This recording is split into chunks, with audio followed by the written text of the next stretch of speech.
Greetings, sentient beings. This broadcast is not intended for children. There will be strong language and adult themes. Fucking A. Why is it always the A you pick on? Why don't you ever fucking E or an I? Well, because fucking an I sounds really painful. I don't know. Fucking I isn't painful. That's just masturbation. I was sort of picturing an eye socket, but okay.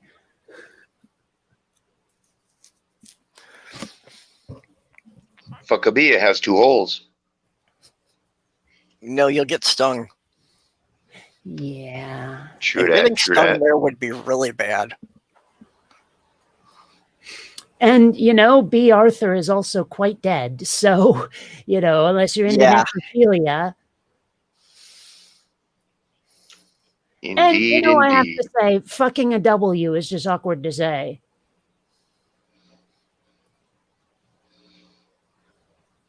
Then just say double fuck a you. Sounds Italian. Hey, double fuck a you, huh? Double fuck a me, double fuck a you. The U's at least rounded. The W's got too many sharp points. Yeah. Although I have seen W's written sort of curvy. So it literally looks like 2 U's rather than 2 V's. Yeah, I've seen that in logos mostly, but it actually shouldn't. Because actually it entered our language through the German, where it is actually pronounced a W. So it actually was a double V at one time. Isn't that really similar to how you pronounce the letter in Spanish? I think in Spanish it's W.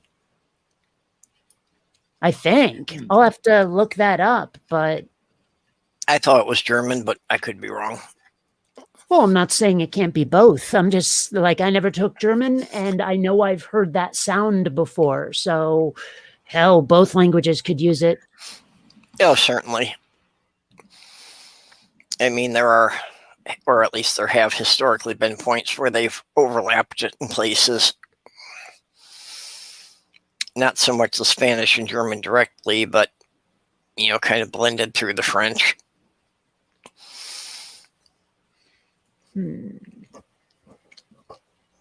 Oh, no, I guess I'm wrong. It looks like W in Spain. Except, no, actually in Spain it says Uve Dobel. So, I guess I was wrong. It happens. Yeah. You'll get over it. Eventually, after much therapy.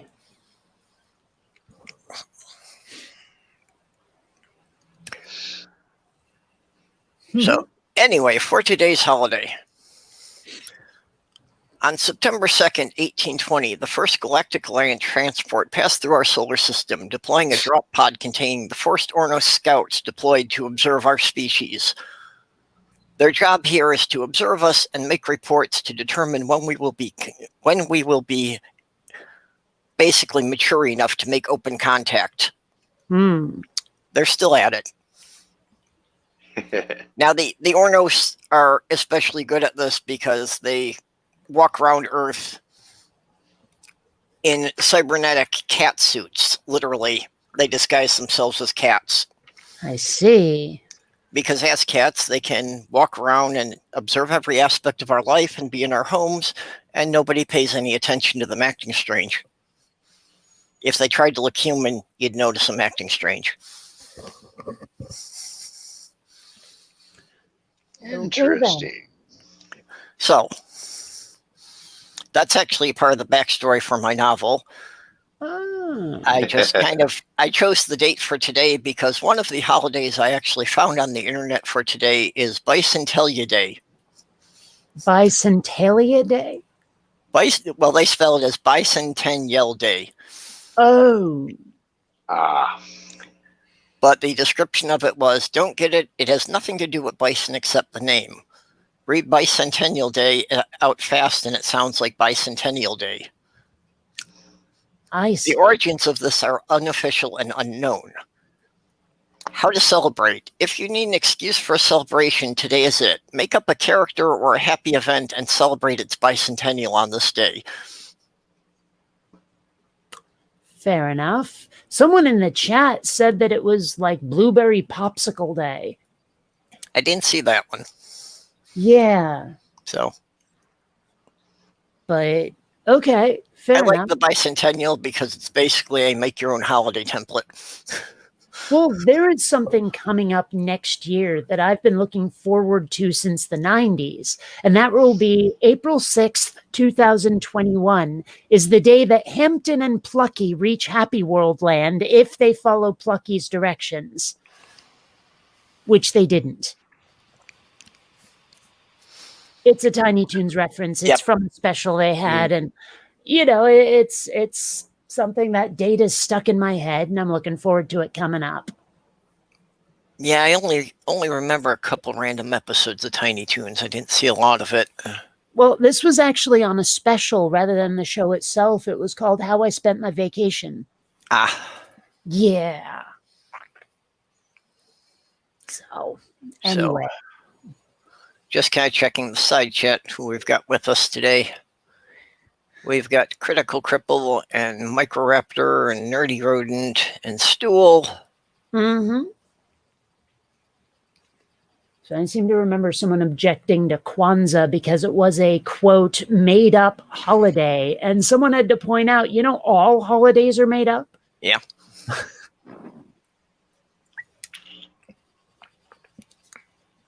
Yeah, Kwanzaa's just a more recent one, that's all. Yeah. Yeah. Of course, I hung out in the pagan community so long that, yeah, there was just a lot of that, of people either outright making up holidays or people, you know, trying to make something based on some mythology or some historic reference that wasn't really well established. Well, tomorrow is National Left-Handed Dentist Without Tonsils Day. Okay, that's pretty specific. Yeah, oddly specific.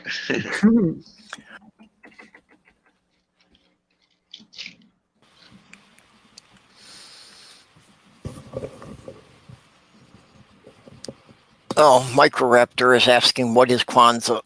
Yeah, I was actually typing in a reply. Yeah, I guess we can just say it now. Kwanzaa, it's actually not spelled that way. It's like Kwanzaa. But it's like, actually, I don't even really know. It's some celebration of Africa of some sort. I don't really know the details, like if there's a meal or songs or anything. I just I don't really celebrate it because I don't get candy or presents on that day. So I don't know a lot about it. Basically, it was a winter holiday that was created to celebrate African American culture. You know, in winter during the holiday season. I know there's something about it. I think it's like 7 tenets, and it's it kind of borrows from the Jewish tradition of the menorah, that they do have a candle lighting ceremony, and for some particular reason it's supposed to be beeswax candles is about all I remember of that. You know, but that each candle is supposed to represent an important attribute of character. Oh, but the candles burned down, so they're celebrating no longer having it, I guess. Well, I suppose it's not as symbolic as I'm picturing, but okay. And what if I brought my own candles? None of your beeswax. I was thinking it.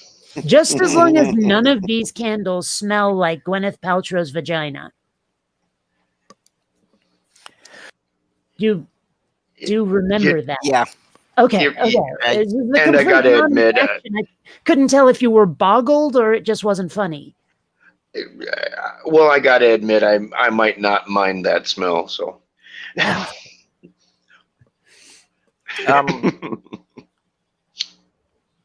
You know, if I can actually smell it with my face any further away than her legs, she needs a shower. Right. At Microraptor, it was some candle scent that she came up with. I think it was just like regular herbs and shit, like what was one of the ones in there? Sage or something. And, you know, I guess it was like the most femme scent she could think of, and decided, okay, this smells like, yeah, I suspect that, but don't take my word for it. Trust me, I could so totally be wrong. Or she just wants the world to believe that's what her vagina smells like. And I'm pretty sure it doesn't. Yeah, I heard somebody say it guessing. was like sandalwood and something. My vagina smells like lollipops and regret. I don't know. That just You regret seems... sticking a lollipop in there? I think it's just because I'm sweet. After all, I like my women like I like my candy. Bright, sweet, and on my tongue. There you go. I'll go with that.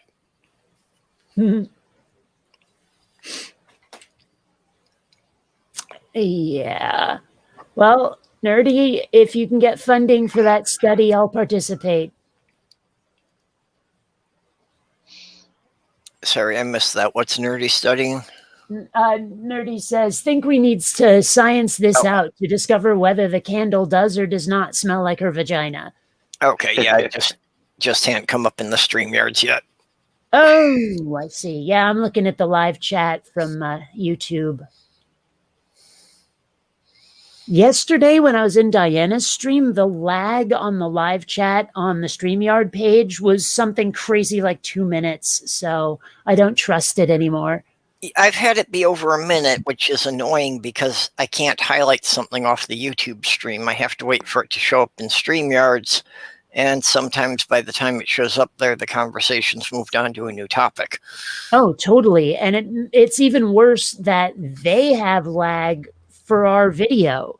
So there's like so much lag between what they say or what we say, how they react to it in the chat, and how we react to the chat. It's just crazy pants.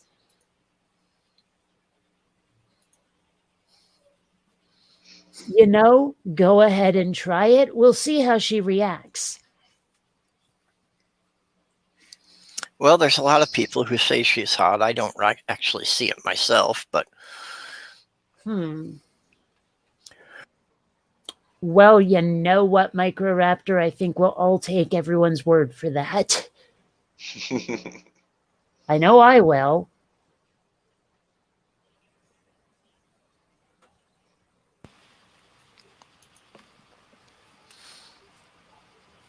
Something I'd actually never thought about, but... Yeah. I'm not sure I ever would have thought about that, but I plead lesbian.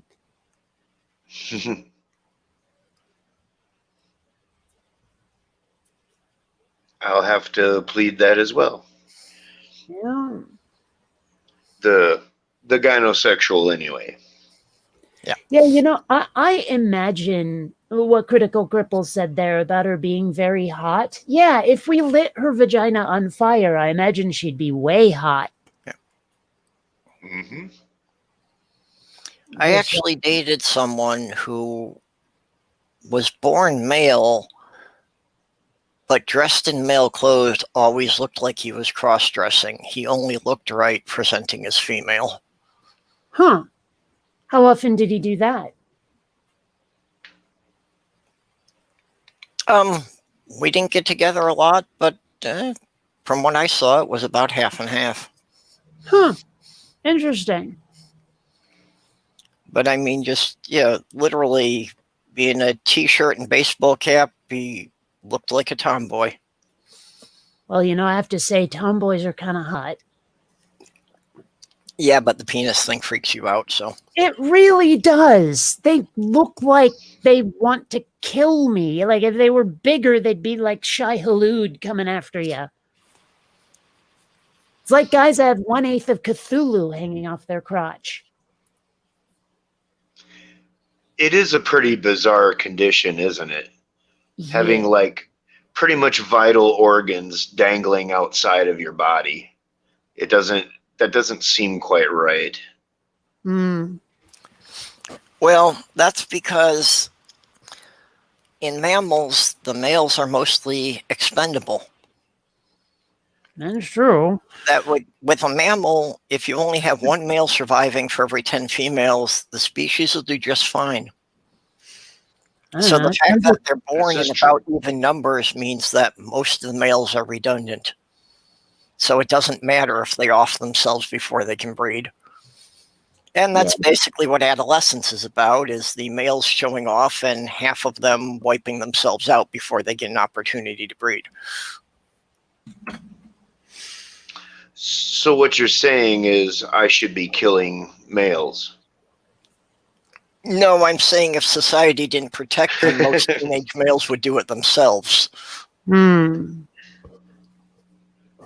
Well, how did we get on this topic? Talking about penises. Oh, right. Yeah.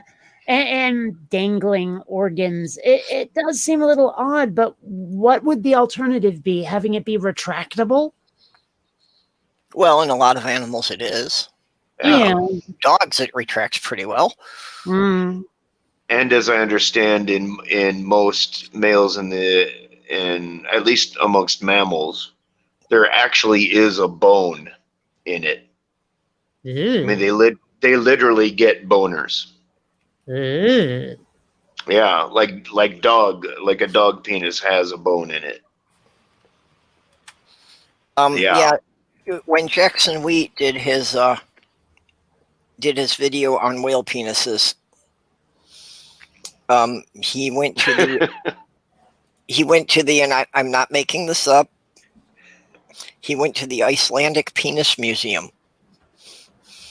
where they had on display the bones of various mammal penises. There is an Icelandic Penis Museum. It was in his video. Interesting.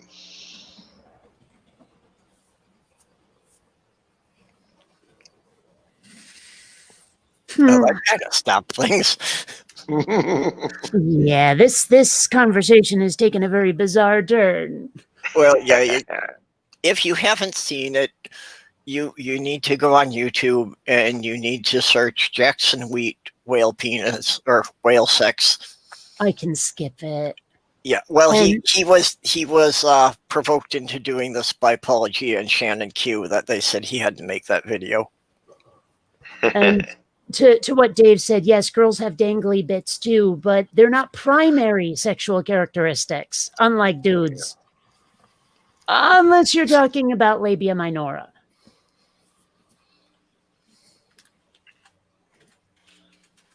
Yep. And hello to you, Philip.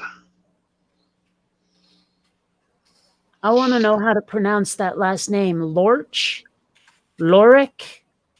I don't know.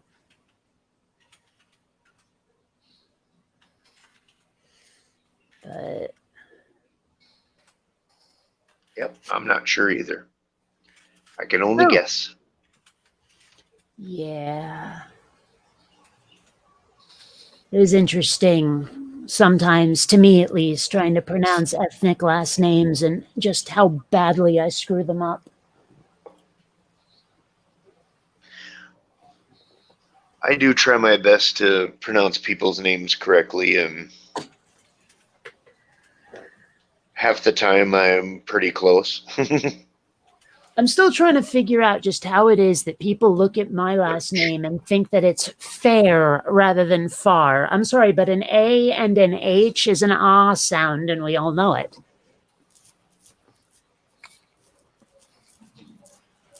I mean, like, I can only think of a few exceptions, like, say, Fahrenheit rather than Fahrenheit, although I'm sure in German it's Fahrenheit. But, like, I've actually had... you know when you get a robocall from your doctor saying, this is your appointment time and all of that stuff? I've actually had those systems look at FAHR and decide to auto-complete it to Fahrenheit. So I've had doctor's reminders saying, this is a reminder for Kate Fahrenheit. And I'm like, fuck you. No, it's not. So. Sorry, I try not to keep the description up. Oh.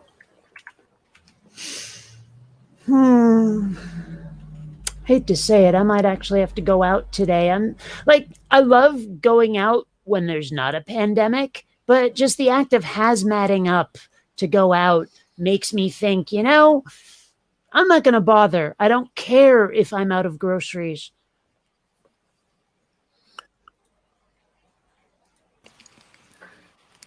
Yeah. See, I've always hated going out. There's humans out there. COVID or not, they're scary buggers. Well, they're also funny too, though. You can point and laugh. Well, you probably shouldn't point, but you can laugh. Well, for me, the worst part of the pandemic is they shortened all the store hours, because it used to be I could go out at 2 o'clock in the morning and minimize the number of people I had to deal with. The fact that I can't go grocery shopping and when everyone else is asleep bothers me. We still have some convenience stores that are open 24. Well, yeah, but the prices you pay at those places is ridiculous and pretty limited selection. Yeah, usually. Although we started getting Quick Stars in town recently, and they're a larger like gas station / convenience store, and they're practically a small grocery store. Yeah. But once again, their prices are ridiculous. Well, yeah, I was used to having the main supermarkets being 24 hours. And yeah, I'm pretty used to that too. Actually, for a period like in the 90s, they had even experimented with a couple of Targets and Home Depots being open 24 hours. And I was like, fuck yeah, I never need to go out in the daylight again. Well, eventually I hope they expand it to 26 hours a day. I'm kidding. Anyway. Sorry. There are times I say things like that and am met with a stunned silence. Usually it looks like they're going, wait a minute, was Kate serious? So I'm never sure if I'm met by stony silence. I'm never sure if the joke just didn't land or if you people think that I'm that crazy. Or both. We got Greg Hartwick with us. That was not there. That's the one I was trying to. Yeah, see, I'm actually on state Medicare right now, like not federal, but state. So I haven't paid for a doctor visit or a prescription in like 6-7 years. Well, that varies a lot state to state. A lot of states, you still have to make co-payments even if you're on the state plans. Well, they set how much you do or don't pay based on your income, and mine is low enough. Like, technically, my income is less than minimum wage, so I get a lot of shit for free.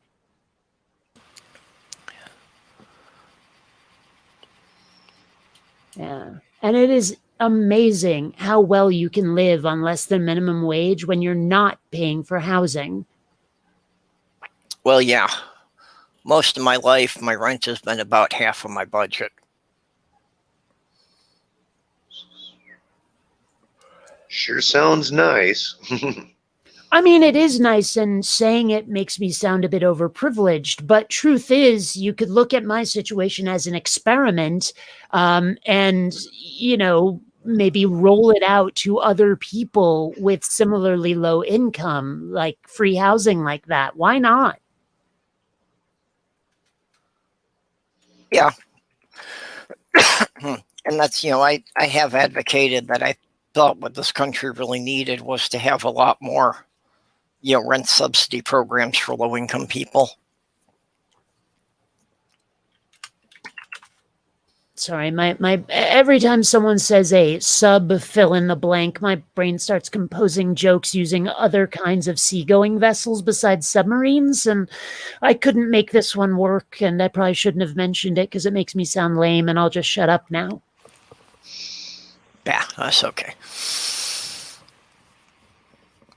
Yeah, like I said, still not all here today, so I'm not getting the random connections I would normally be making. Where's the rest of you? Yeah, I wish I knew. It's in over the other there. dimension.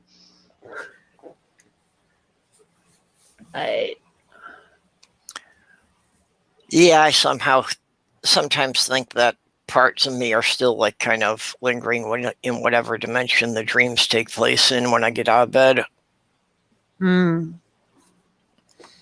You know, I wish I could wake up remembering my dreams anymore, because I used to. You know, like when I was younger, in my childhood to my 20s, I'd remember my dreams. Now I just don't. I tend to remember them as I'm just waking up, but they tend to fade very quickly. Yeah. I mean, there are dreams from childhood that have stuck with me for, like, well, decades, literally. Oh, me too. I used to have crazy, freakish dreams when I was a kid. Like I was at the babysitter's and my mom had to come get me because for some reason there were holes in the bottom of my toes and feet. I don't know what the hell that was about. Like it wasn't bleeding, and they weren't jagged wounds. They were like completely circles, and you could see into the anatomy. It was really bizarre. I had one. I was in the hospital, freaking out because my brains had grown on both outside of my head, just above my ear, on both sides of my head. So I had like weird kidney-shaped masses of brain on either side of my head. And So then I went and tore Princess one Leia brain off. ones. And what's that? I said basically Princess Leia, but with brains. Exactly. Yeah. Fucking bizarre. Why would a kid have a dream like that? I don't know. Why would I have a dream about like three kids somehow end up like physically combining with each other, turning into like this weird super being child thing that everyone was scared of? I mean, that's the kind of dream I had. Were there 3 bullies at school that bothered you? No. You were afraid of them all coming together? No.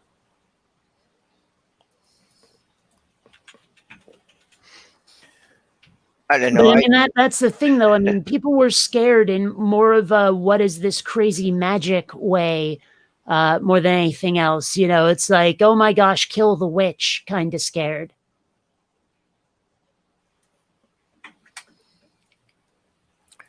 And to answer Microraptor, I actually didn't try any stash at all until I was in college, and like I can't remember if I was 20 or 21.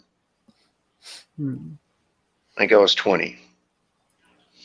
Man, I didn't even try it until like last year. Well, except for one incident. I actually was in LA with a bunch of other YouTubers, and someone went out to a dispensary and brought back a bunch of like gummy treats. And I tried one. It hit me so freaking hard. You have no idea how hard that like it was just a tiny corner of one of them. I was so sensitive to it. Now I've developed almost an immunity, and it's very frustrating. I have to take a shit ton of weed to get high. Yeah. Hi, Laura. Hi there. Hi, Laura. Sorry, I couldn't hear anything until just a second ago. Oh, how odd. It's not. It's just my settings have been messed up. Oh. I haven't seen you live in a while. No. Just when you seem to have hangouts or chats, whatever, I tend to be asleep. Yeah. Because I think a lot of you were West Coast. I'm in the center of the U.S. Yeah, me too. so I can be 8 hours ahead of Kate. Yeah. 7, 6, and it's 5 for the East Coast for me. And okay, forgive me, I have memory issues, and a lot of it is for people. You look familiar, but I don't know if we've met before, actually. Yeah, we've met a few times. I used to be Cliffjumper 24. Okay. Not him. I don't know. I used to sort of chat here and there with Steve McRae before he was before he was a jerk. Is a kind of a hard thing to say, really, because I think he always has been. Yeah, I think it just took a lot of people longer to notice than it took me. But I don't know. It's weird. Like, there have been times where I'm the first one to realize that someone is a complete jackass, and it takes like a year or two for the rest of the community to come around to it. Yeah. And the weird part is most of them tend to look kind of like Steve McRae. So I'm wondering if it's genetic. Will, we've chatted at least twice on Diana's Hangouts. Oh, okay. Okay. Were you using an avatar then? Yes, it's a flower. That explains a lot. Let me... Does that help? A little. Yeah. And to what Microraptor said, I don't know if we want to make this about Steve McRae, but he's arrogant, always thinks he's right, and does not listen to any other argument if it doesn't fit exactly his personal mold of what like certain words have to mean and all this stuff. It's just, and he's the sort who would rather win the battle but lose the war. Like, he'll plant his flag on an I'm right hill, and then he'll fight to the death, even in the face of like tons of contrary evidence, just because he can find one or two sources that back him up. And that's it. I don't want to dwell on Steve too long because opinions get pretty heated there. Yeah. True. My favorite one of Steve's was how he effectively became a rape apologist. Oh, jeepers. Because he platformed, a police auditor that happened to be a convicted rapist. And, effectively people tried to warn him, and he thought that they were people that he hated. So he blocked them, shut them down, and then deleted comments. In fact, they were other police auditors telling him, by the way, that guy's a convicted rapist. And so in order to double down, in order to sort of not be wrong, he had to sort of start, bending reality, sort of, he says it was consensual, and it was a Romeo and Juliet thing, and it wasn't, because he was a few years older and she was legal age, and then it turned into it was consensual. And then it turned into, well, I've seen secret evidence and I believe him, and you'll just sounds like Woody Allen. Yeah. But I think for me, the final straw was when I was in a live stream with him and a bunch of other people and started having a seizure, and he just plain didn't give a shit. I doubt if he even noticed. I'm not sure he did. So no, I saw clips from that, and it does not seem that he noticed at all. Was it s03e that was on there with you? No, this was on the oh hell, why am I blanking on the name of it? Somebody else on the panel had to tell him. Yeah, but it was one of those shows. You remember it sort of fell apart, and the other dude and Steve McRae. Show. What? Non Sequitur show. Yes, thank you. I was blanking on that name hard. It was on the Non Sequitur show, which is going through so much entertainment right now because they're in the court stage. Oh, are they? Oh, yeah. It's being so much fun, Oh, wow. Okay. Oh, gosh. You wouldn't believe how crazy it's got. So, effectively, he sent Kyle summons to the wrong address. He went to his mum's address where he used to live. And then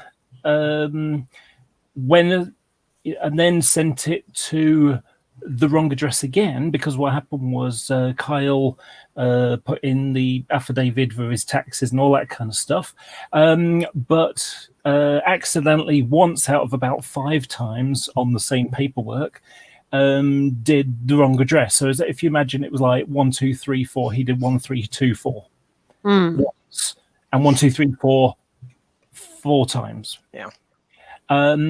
So then it's like Kyle has now gone into the idea of, I wasn't properly served, therefore a default judgment that he didn't pay attention to doesn't count. And then it's even gone into the financial stuff where Kyle and Steve generally did the doing the hosting and getting people on the channel. But every single piece of the artwork, sound work, thumbnails, all that kind of stuff, the creative stuff that makes the show a show, that was all done by Kyle, and Steve thinks that he should get nothing for it. But even at cheap budget rates of getting someone to, if you were to hire someone, let's say I was good at it and you wanted to hire me to do thumbnails for you, well, he's like saying, okay, but $150 a time kind of thing. Okay. And that's like cheap compared to what a professional would charge. And if you add it all up into 600 shows or whatever it was, over 2.5 years or whatever it was again, Steve owes Kyle about $10,000. Okay. Right. We don't need to really go through all this here. Yeah, fair enough. It's silly, and it's basically a messy divorce. Yeah. If you really want to see as far as the legal stuff, Nate Brody does a pretty good breakdown of the legals. Yeah. I don't know. I'm not sure. I mean, I just want to watch the dumpster fire. I'm not even interested enough to really pay attention to it. I don't need the details. Yeah. Fair enough. Yeah. And then he had a year of complaining about some girl called Katie Paulson. Yeah. Who? Katie Paulson. She was a person who was on the show, had no involvement on the workings of it, but Steve wants to make her personally responsible. Yeah. And harass her for a year. I think Purple wants to find a different topic. Yeah. Yeah. So I'm thinking very seriously about having myself tested to get a professional diagnosis on whether or not I'm autistic. Yeah, I know you have been talking about that for a bit. Yeah, well, for a while I was just sort of thinking, what if this bites me in the ass later as a pre-existing condition? But you know what? I hit fuck it, because I figure, number one, it'd be nice to just plain know finally where I fall on the spectrum. But number two, this country's probably on its way out anyway, so screw pre-existing conditions. I'm not scared anymore.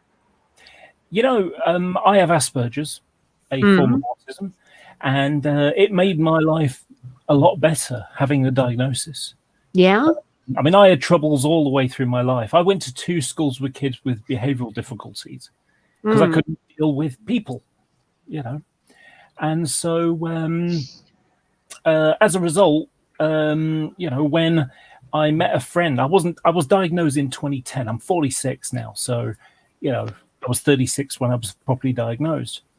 And I went, I went to visit a friend, and I'd been a couple of times. And then his mum went to visit as well one day. And she says, I think you might have it. And so I did a little looking and research and things like that. And suddenly it made my past made so much sense. Because my past, in terms of an emotional, social thing, it was almost like having a jigsaw puzzle, but not having the box with the picture on it. I've actually described it that way myself. I didn't actually get diagnosed until I was in my 40s. Yeah. Well, I'm 44 right now, approaching 45. So there's a, Yeah, that, you want to talk about finding out late in life. But the difficulty is, not only didn't have the picture, the jigsaw pieces didn't have any picture on either. Hmm. I had to just kind of make Oh, it up. I've seen that. There are white puzzles out there. Those exist. So ultimately, suddenly there was a picture in a box and everything, and I was able to sort of slot all these pieces together to get a proper picture of my past. It also allowed me to create good coping strategies as well. Well, I was just looking at the symptoms, and my replies to them ranged from yeah, kinda to all the fucking time. Yeah. And like there were a couple where I'd never really explicitly noticed that I was doing it, but partly that was because at a young age I'd learned to correct it and then took it for granted after that. Like, for example, looking people in the eye when I'm talking, I have to force myself. Like I learned young to do it, but it's not natural. It's kind of like most people don't realize I actually was born with lazy eye because, again, at a young age, I learned to control it. And unless my attention really wanders, I'm always looking straight ahead. But if I'm distracted by like a song or something and I just sort of space out, one eye just goes off to the side until I start paying attention again. So, learning to control whether or not I look people in the eye when I'm talking to them was very similar. And I'm realizing now how like frequently I just look away while I'm talking to people. Hell, I'm not even looking at the computer screen right now while I'm talking to you people. So I was like surprised by that when I saw it as a symptom. I'm like, ah, shit, I do that. Yeah. Well, and what you're saying about growing up with it and not knowing what it is, it's pretty much a classic thing that, especially through adolescence, people learn to mask it to fit in without even realizing they're doing it. I think I was actually misdiagnosed as being ADHD because I was looking at symptoms for ADHD and I'm like, okay, there's some overlap here with autism, but I check fewer boxes, I guess is what I'm saying. There are some people describing their symptoms and maybe they just have it to an extreme where I have a mild case. But like they were talking about this one dude who would drive like 10 miles out of his way just to not be stuck in traffic. And he even told a story once about how he, like, to avoid traffic, he actually went into a dealership and bought a fucking car to avoid traffic. And I was like, yeah, I've never been to that extreme. And they were talking about how many times the same guy was suspended from school. And I was like, yeah, that happened to me once and I had to really get in trouble to have it happen. So I don't know. It sounds to me like I have more symptoms of autism than ADHD. So I think I was misdiagnosed. Well, and again, especially in the 80s, that the ADHD or the ADD was actually quite commonly given to diagnosis of people with autism because a lot of mental health professionals weren't really familiar with it at that point. And I don't know if this makes any sense, but I will often get conversational road rage. If someone is taking like a million years to get their points out, or if they just talk really slowly, I just like it. I have to contain shouting, get on with it. Like you've seen me on Diana's shows where she'll have these long ass pauses in between sentences. And I genuinely think she's done speaking. And we both start talking at the same time when she's ready to talk again. And I'm just like, I mean, like her, love her to death, all of that stuff. But my gosh, the woman speaks slowly. I have a friend that does that as well, but not in the slowly sense. It's just that, so she's, we're talking about an atheist community stuff here. She's a Catholic, but she is, a doctor in molecular biology. So she knows the science stuff. She doesn't like creationism and all those sorts of things. You've talked to her before. I know you have. because we were there. But anyway, she's Scottish, so because she doesn't want to be quote mined by assholes who deliberately go out their way looking to quote mine her just to drag her down because they hate her because she's Catholic or she doesn't, she's not on the right team. She'll be very deliberate in what she says, and so then she'll leave a pause as she kind of gets her ducks in a row in the sentence that she wants to say. And that's great if it's just like a small conversation like this. But when you've got a hangout full of 10 people, and if one person, it's a bit like, a busy hangout like that is a little bit like being stuck in traffic.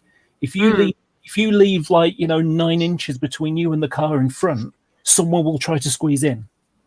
Right. No, totally. And the thing is, like, and maybe this is another symptom, but I never saw it listed.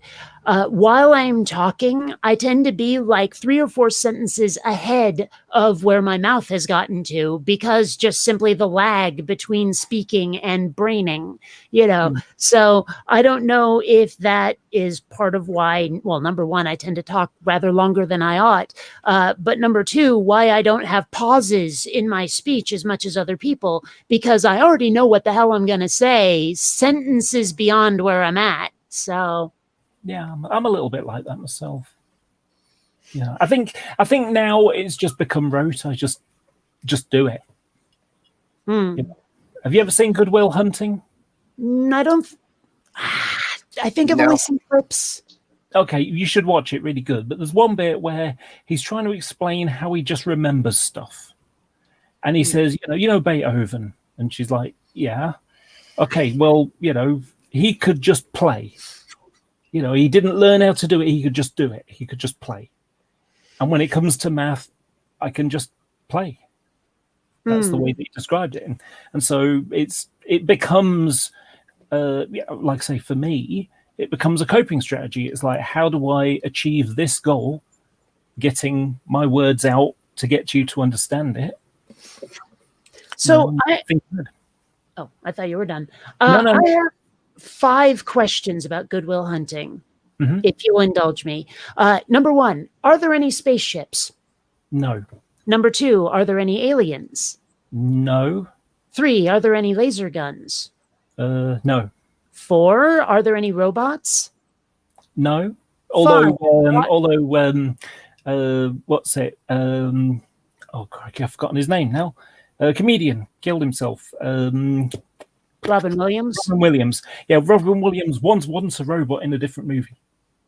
Right, yes, but not in Good Will Hunting. Okay, question 5. Why in heck would I like this? Because it's a really, really good story. But there's no spaceships, robots, laser guns, or aliens. Why on earth would I like this? Yeah, I think you can guess what Kate's favorite genre is. Yeah, just a smidge. Basically historical dramas. Well, I'm sorry. Star Wars took place a long time ago in a galaxy far, far away. It's a historical drama.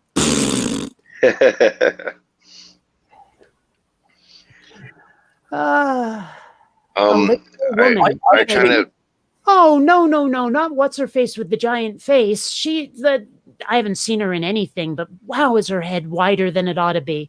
What the hell's her name? She was in that, right? In Good Will Hunting? You know who I mean. I can't remember her name. Oh, Minnie Driver. Yes. Oh my gosh, what is up with that woman's head? Yeah, you can. Do you know? I had this wonderful idea about the Star Wars Jerry Springer, which is the the brother and sister who kiss and the father who didn't tell. Well, I often describe at least half of the plot of the Star Wars movies as the Skywalker family spat. Yeah. Yeah, that gets more into the newer ones too, doesn't it? And my favorite part of the movies was always the rebellion. I could not give 2 shits about the Skywalker family. You know, and of course the rest of the world says, yeah, but glowy swords. And I'm like, those are fun, but I wanted to see more about the fight against an evil empire, you know, this whole freedom rebellion thing. That to me is much more interesting. And now you're living it. That's more what A New Hope was about. It wasn't until Empire and Jedi that they really got into the Force and what it was all about. Yeah. Yeah, I agree. And I was much more into that stuff than into the, like you say, the family conflicts and that. Mm-hmm. The thing that kind of did my noodle in this one, the latest film, was how it was literally a little. Well, actually, it was the second one, wasn't it? Of the new movies, but it's basically looks like a little tiny group of people. I had this idea of the Alliance being, lots of planets and lots of people, and they're all kind of working together, and you just get like group. But it's almost like, there's like maybe 100 people actually doing something, as opposed to other people sort of saying, "Yes, we agree with you, but we got to be nice to the Empire people." Well, I mean, the new movies are kind of fucked up anyway. Now, granted, I only saw The Force Awakens and then Rogue One, and at that point I said Disney doesn't know how to do Star Wars right, and stopped watching. But the fact that they didn't start with a New Republic, that somehow post-Jedi, the rebels are still rebels after how many decades? No. We need but then what's-her-face who's in charge of Star Wars said, well, screw the expanded universe, we're doing our own thing. So the New Republic stopped being a thing. And it made no sense to me whatsoever. The Empire was destroyed at the end of Jedi, damn it, or at least its leader was. And yes, there was a power vacuum after that, but face it, the rebels had basically won. So, I mean, like right from the start, the new movies kind of offended me as a Star Wars fan. It's the New Order. Where did they come from? And did they just basically say, well, I'll just take charge? Well, I mean, it was basically the leaders of the rebellion said, okay, we're the leaders now. And they formed a new republic with a new council and all of that stuff. So, I mean, it was what made sense. It was what, like, post-victory, this is how the galaxy would go. But apparently not according to Disney. Well, and certainly that they're not going to continue to call themselves the rebels after they're in control. Sure. There is an amusing one. It's a personal amusement one for me. I can't watch Empire Strikes Back without rolling my eyes.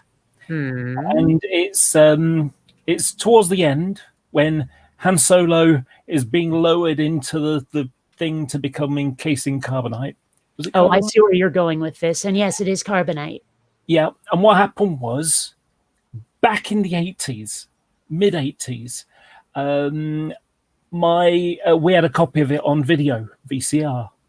And the first time me and the family watched it, if you remember Luke, it's, Leia says, "I love you." And he goes, "I know." Mm-hmm. And my mum burst out and said, "You could have said I love you too." And every time I watch that movie now, that pops in my head. Well, it was actually scripted that way originally, where he said, "I love you" back. And I think it was Harrison Ford who convinced George Lucas that Han Solo wouldn't say that. So, I mean, that's why the line is what it is. Oh, so I don't have a problem with the movie being as it is.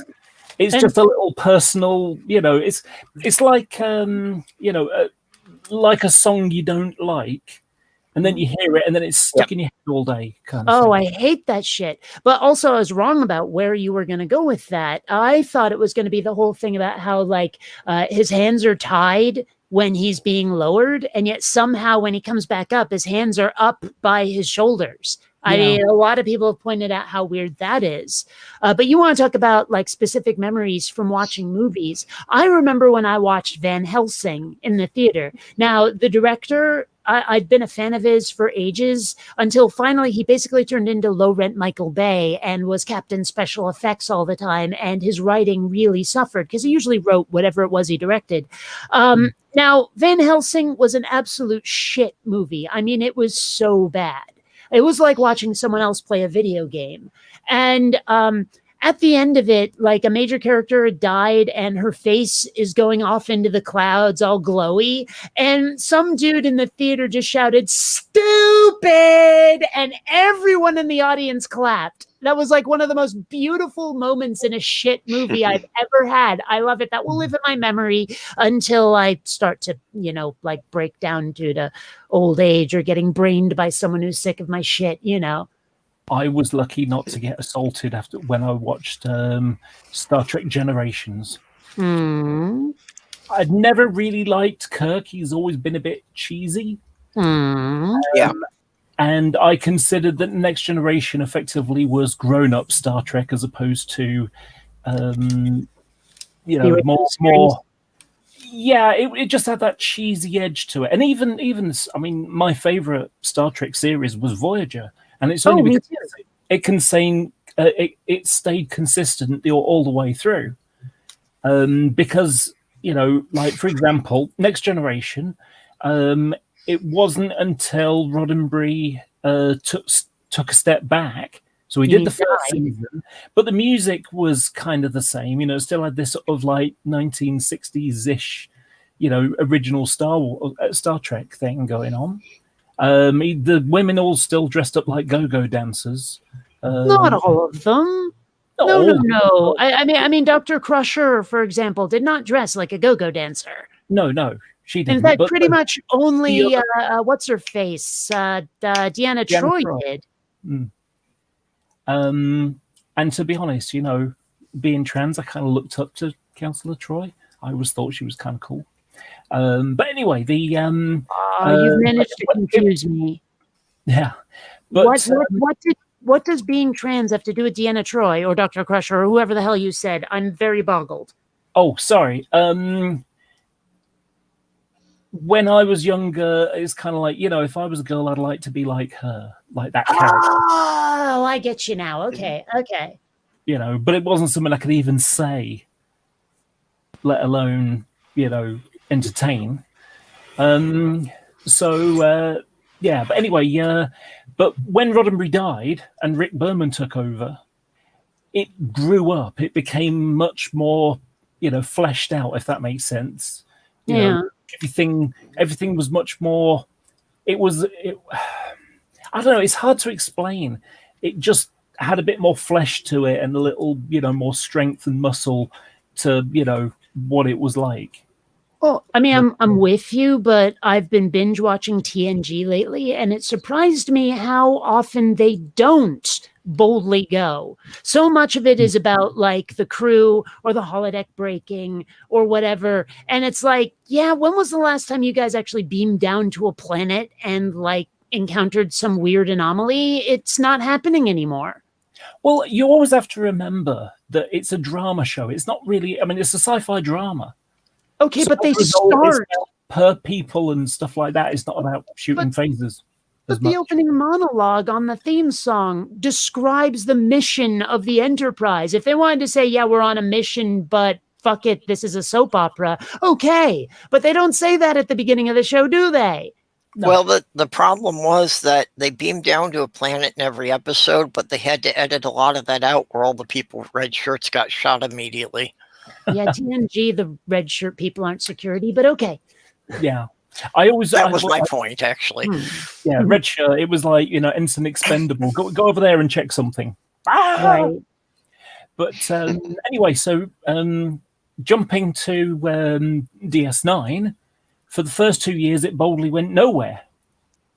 You know, it just, everything came to them. And, you know, now, if you watch the third season when they get the Defiant onwards, it's brilliant. And you can go back and look and see how the characters developed to get there. And then, you know, Voyager, it stayed consistent all the way through. Mm-hmm.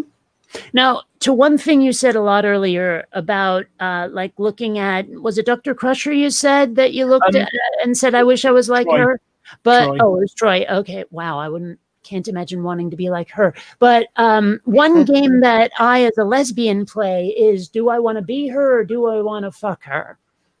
Because, you know, there's a lot of women out there who are very attractive, but I'm like, do I wish I looked like that? Or do I find that like attractive in and I wish I could be with her way, you know, because that's a constant, like sort of, I don't know, it's in the back of my head. Even if it's not a prominent question, there's often just, I ask myself, okay, if I had to choose one, which would I be? Would I be her or would I do her? For me, it was obviously the being, because I'm asexual, so I've never been interested in the doing. I mean, I get it, but still. There you go, why not both? Yeah, why not both? Well, that would just be masturbation, wouldn't it? Unless I cloned. Well, but anyway, I could go down that rabbit hole forever. You see, and then someone could say, "Go fuck yourself," and it's like, "I already have, thanks." Transporter hiccup, two of you come out. Right. Well, hell, I've been out for years. When you mentioned Micheal Bay earlier, I did have a little chuckle because when it comes to the religion stuff and the resurrection of Jesus, I always refer to the Matthew version as the Micheal Bay version. The Matthew version? Yeah, you know, Matthew, Mark, Luke, and John. Oh. So how many angels were in the tomb? And it's like, was the door to the tomb, you know, the stone to the tomb, open or closed? And in two versions, it was open. And in the Micheal Bay version in Matthew, because when I say Micheal Bay, what I mean is, if a car explodes, it's not good enough that it explodes. It needs to do 4 somersaults in the exploding part. It's always exaggerated. So in the Matthew version, there's a giant earthquake and an angel sweeps out the sky, moves a tombstone out of the way and sits on it.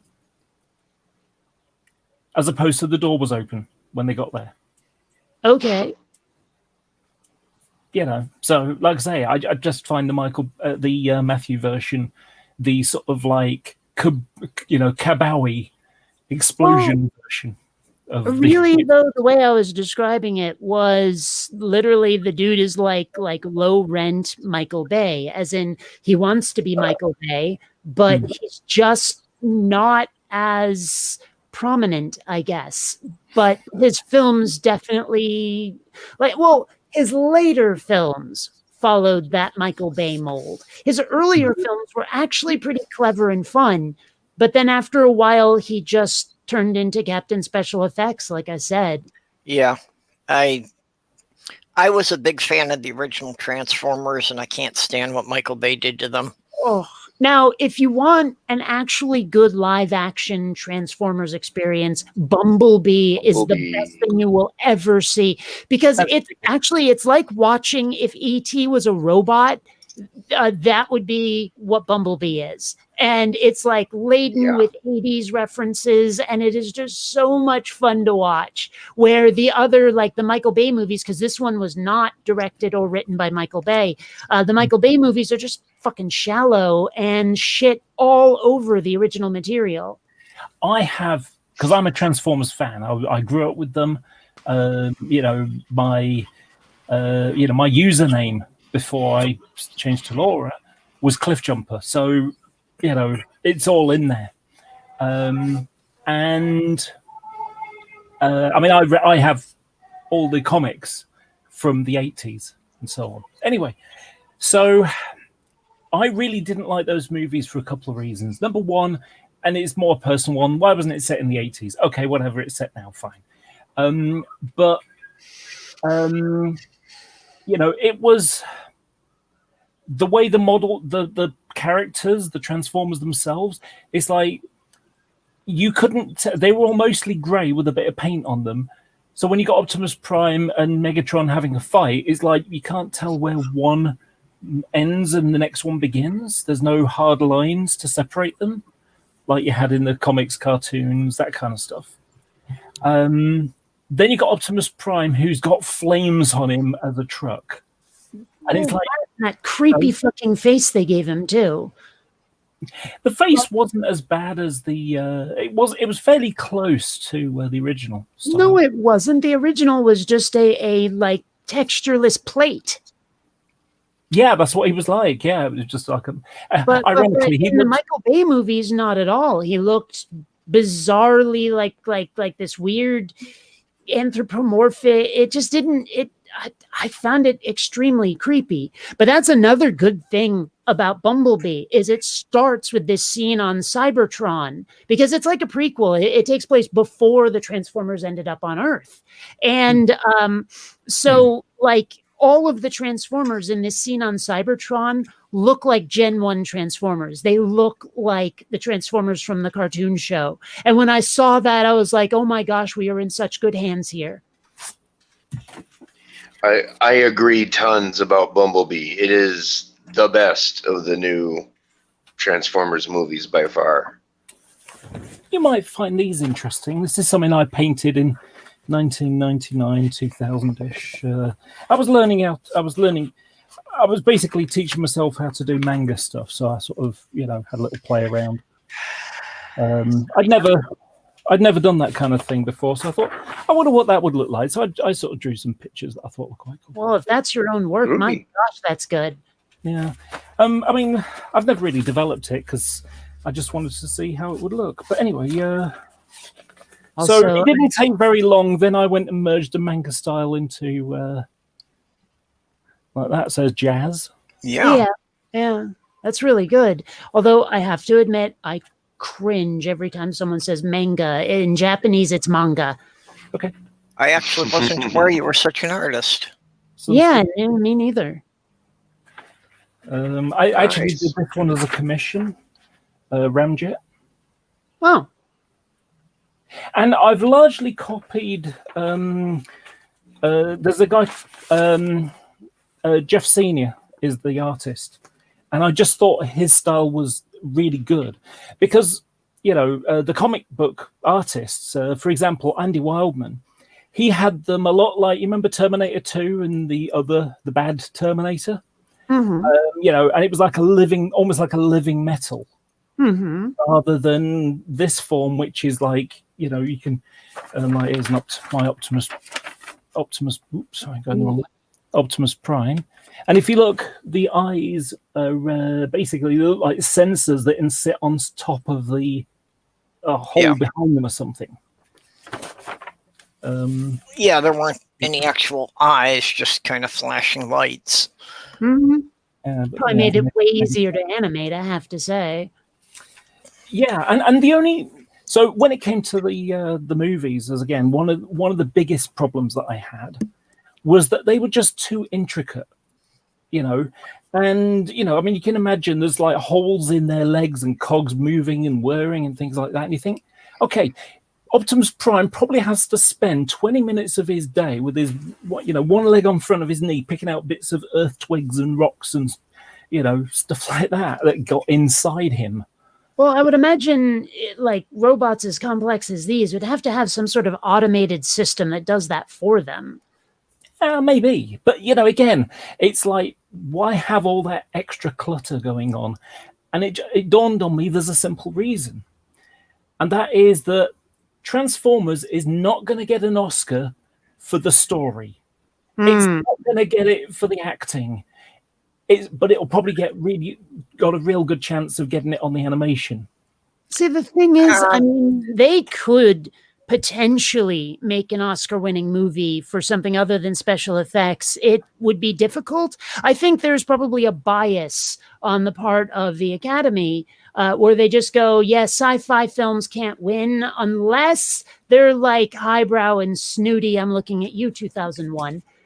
So, I mean, a good rip-roaring adventure so rarely wins Best Picture. But they could win awards for the story if they showed something that had character development in it. True.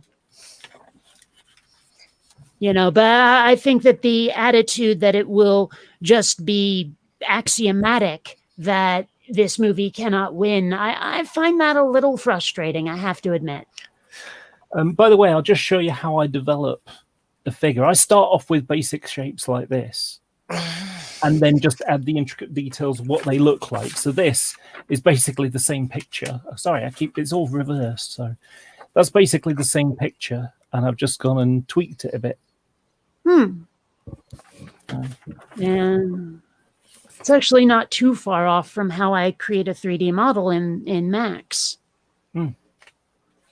I mean, I have a lot of, like, say, for example, humans. I have a human template, male and female, and I just modify those when I need a new character. There you go. Who's this? No color? Soundwave. Yep.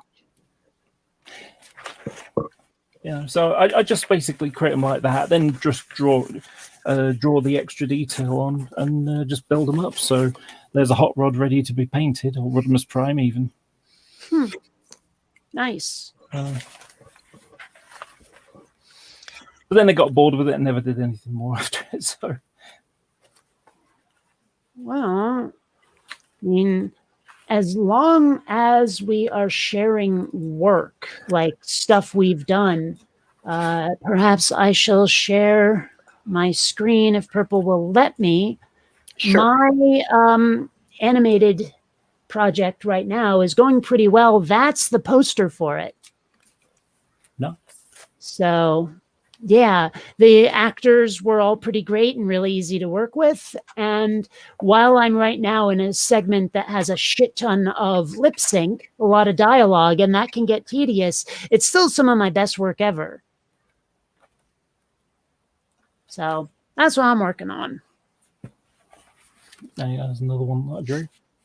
And I don't know if you noticed, like, it might have been too small to read, but in the credits was Aaron Ra. I was so happy to get his yes on voice acting. Yeah, some kiddie characters I did, and these are all paint. Yeah, they're just paint that I painted. You know, I drew them out and then painted on them.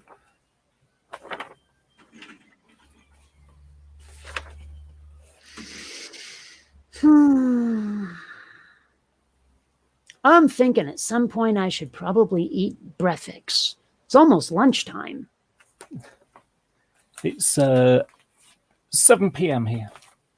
Well, here it is 11:17. Time is an illusion. Lunchtime doubly so. Yeah, well, doesn't change the fact that I'm kind of hungry. You know what? One of the things that I keep thinking about being trans. So I've still got a bunch of guy hobbies, and this week I've been mostly painting tanks. Painting what? Tanks. Oh, tanks! I thought you said tents. Well, okay.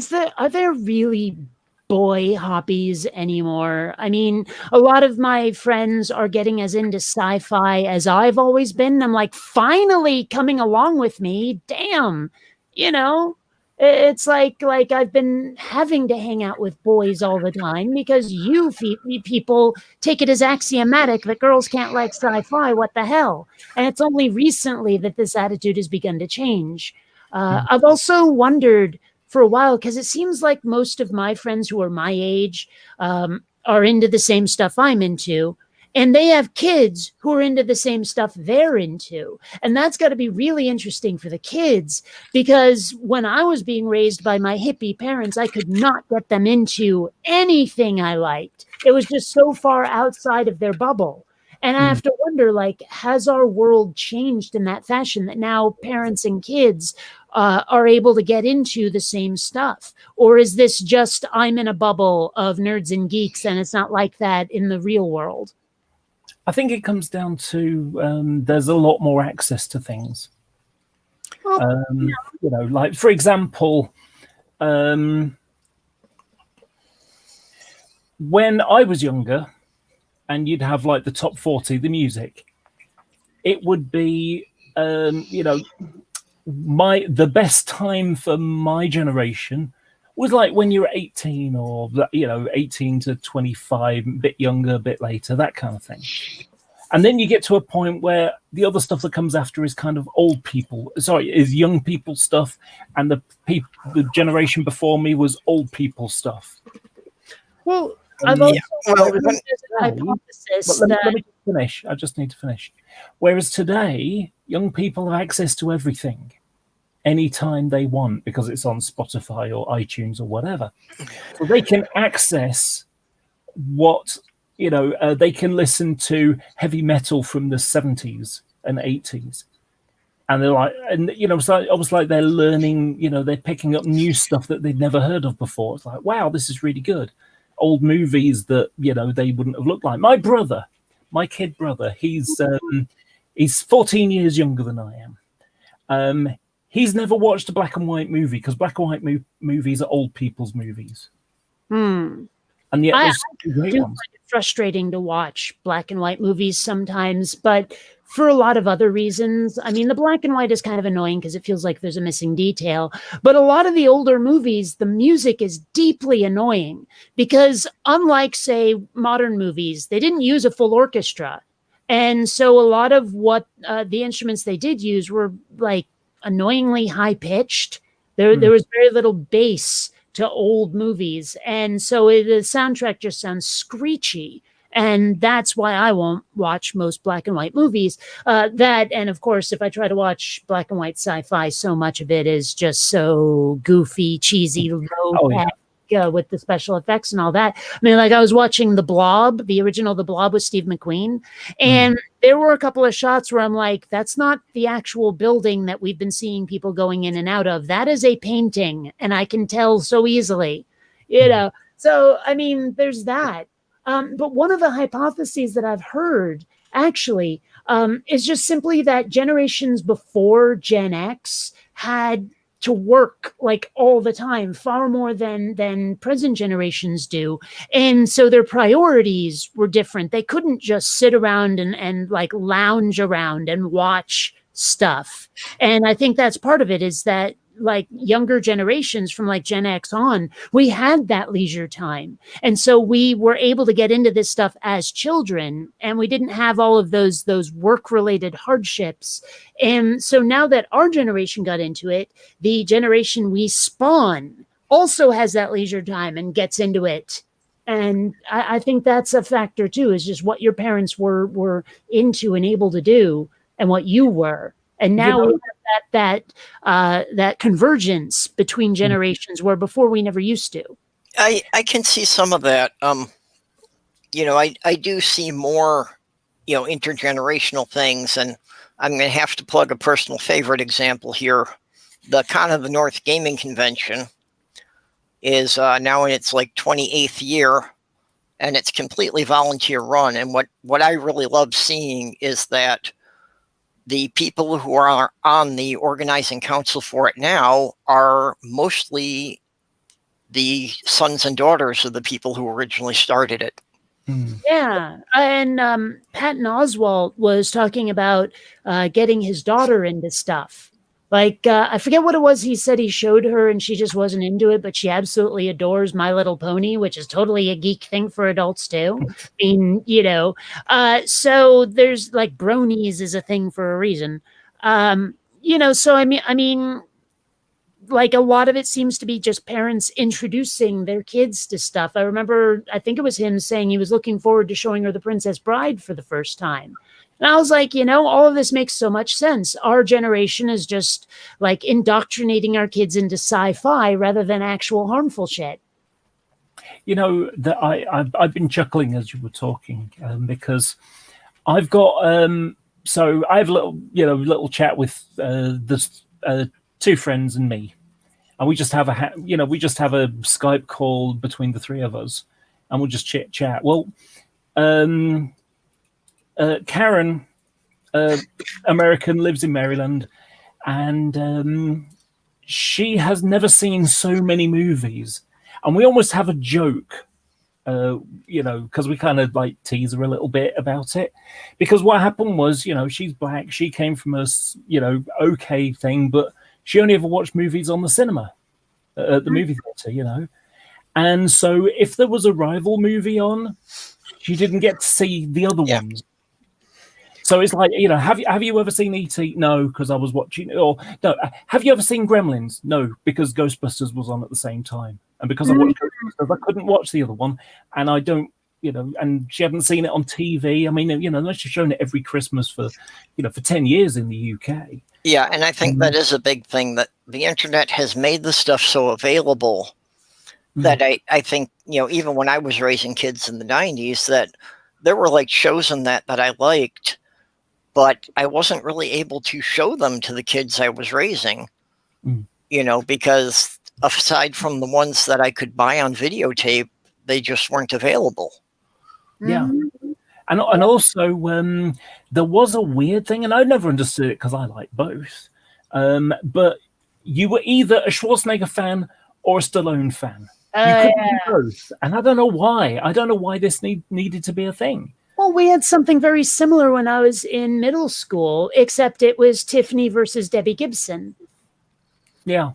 For the record, I loved Debbie Gibson in the day, but now I kind of like both of them and almost prefer Tiffany. I had a similar thing with Star Wars and Star Trek. You were only allowed to like one and not the other. And slowly I came around to Star Trek, but I was a dyed-in-the-wool warsy, so... Yeah. I mean, I've always preferred Star Trek, not because I think it's better. It's just that because there's a lot more variation in it. There's a lot more material, effectively. Well, yeah, but that's because it was a TV show. It wasn't a movie, unlike Star Wars.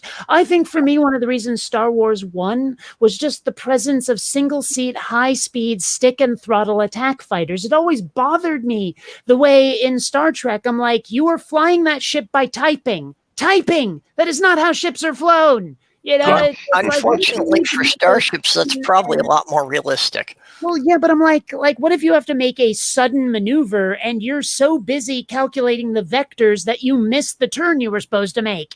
I'm just like, that doesn't make any sense at all. But they still, even when it wasn't a gigantic starship like the Enterprise, even when it was shuttlecraft or the in Voyager, was it the Defiant or whatever? I don't remember what they had. There was the Delta Flyer. The Delta Flyer, yeah. They were still flying that ship by typing, and I'm like, this makes no sense. So so it was the X-Wings and the TIE fighters that basically made me think, okay, Star Wars wins. Yeah, it's a cultural reference. Actually, Tom Paris did put actual handles in the Delta Flyer. He did get his way on that.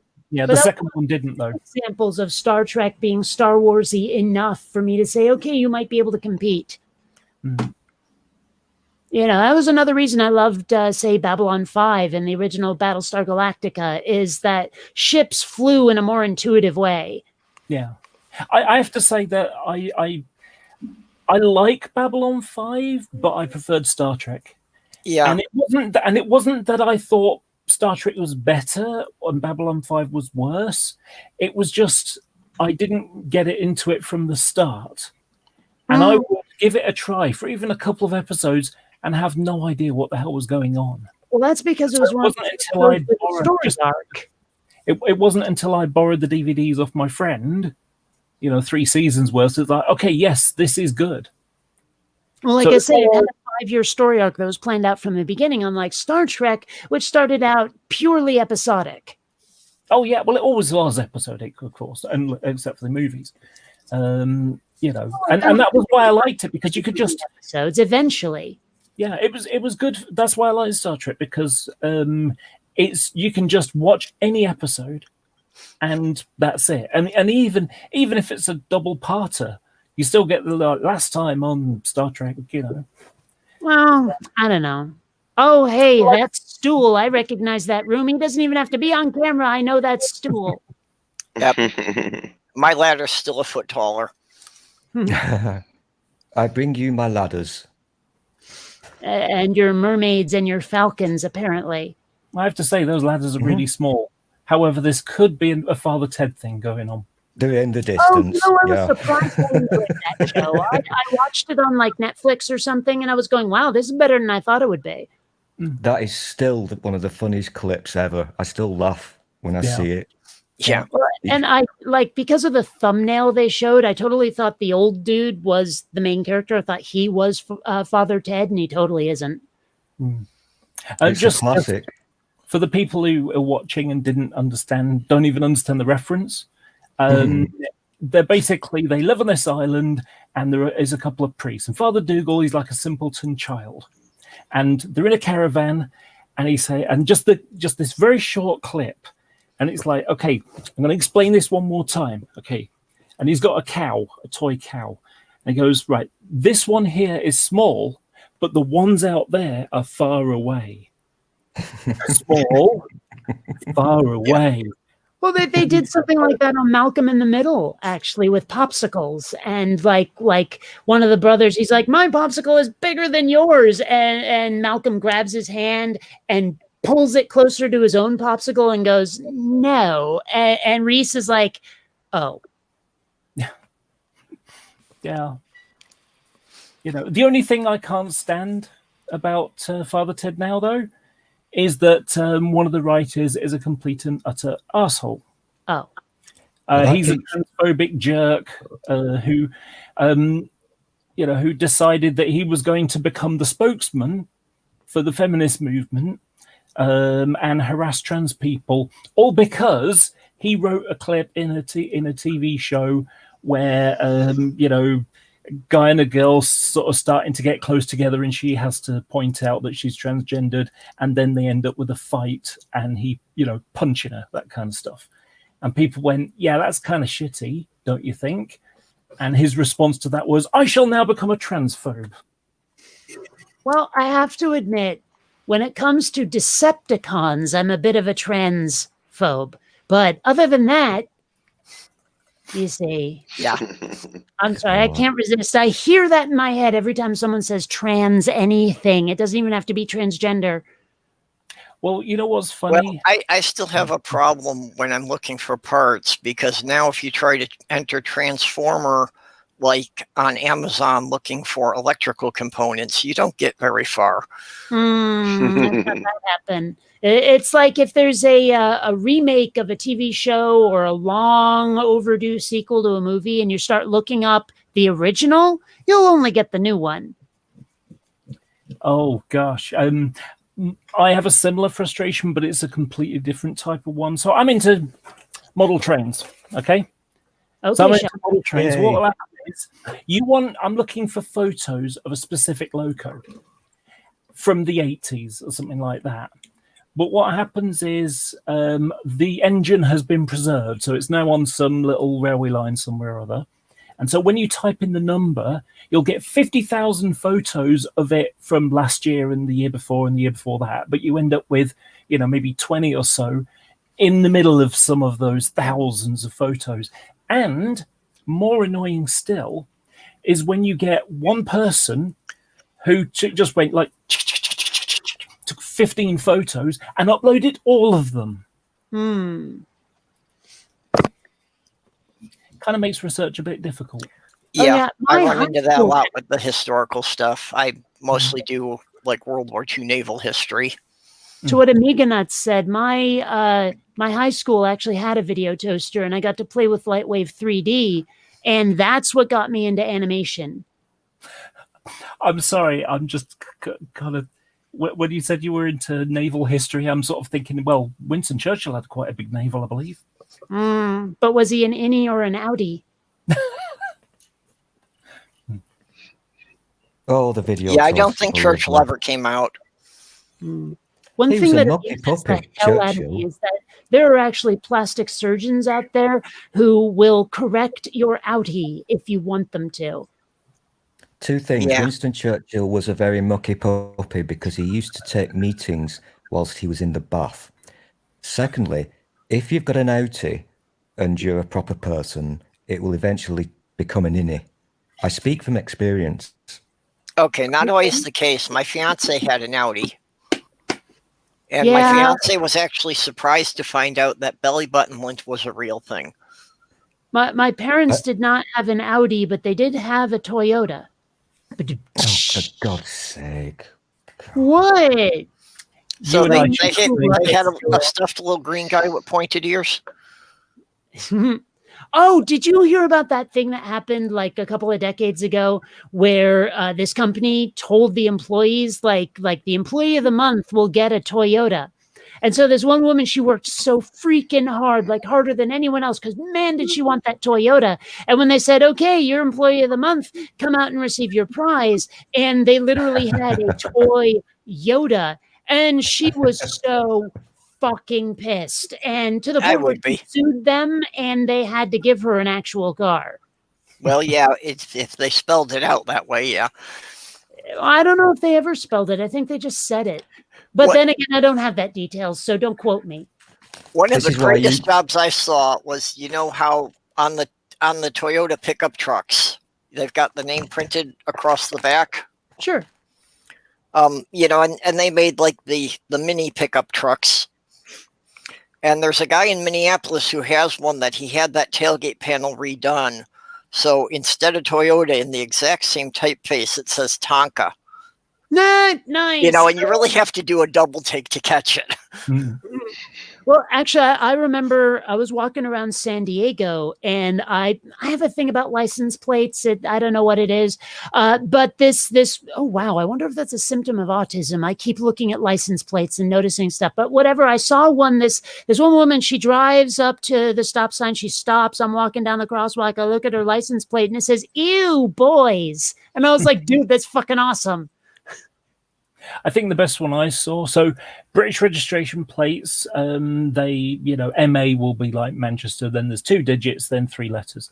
Back in the day when I was growing up, because they changed it, you know, about the 2000s-ish, just before.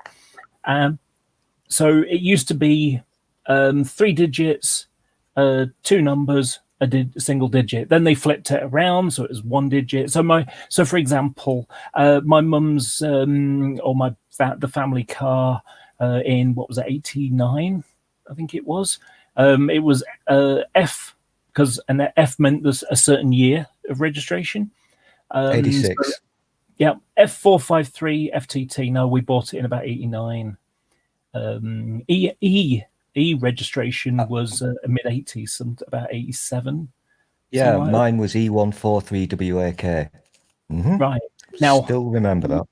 The amusing one is, I don't know why I can remember these. I mean, these are, you know, the white one was stolen between me leaving home and making up with my family, you know, 6 months later. But what was I thinking of? Our license plate was F453. Sorry, try again. Was oh crikey, what was it again? A BYE87B, and it was a black number plate with white letters. Ooh, naughty. Because we lived in Germany, and they were forces plates. It's not super interesting, but one thing I noticed about California license plates, the very first character will always be a digit, and it's the last number, the last digit of the year that the license plate was issued. Now that's that's something that's always been, you know, I always used to be confused because, you know, you'd watch like a movie in a prison or something and people were making license plates. Like, how many cars are they making? And it was only later that I discovered that unlike British number plates, which stay on the car for the life of the car, unless you buy a personalized plate, which costs you money and you have to keep registering. You can move it to a new car when you buy a new one, but you have to register it again. You know, American cars, they have the license plate that that gets swapped after a couple of years or whatever it is. You know, and I was going to say that the license plate that I thought was the coolest was ACT10N, Action. That would be worth a bit of money. Those things cost a fortune. Yeah. Another license plate I saw once in California just said Logic. And I was like, dude, that's awesome. And I threw up the horns for the guy. So. And then who was probably confused about, who the hell's this? No, actually, he thought it was like awesome. He was like, right on. Yeah, I love that plate too. So. I've seen a Transformers one which had Autobot written on it, which is cool.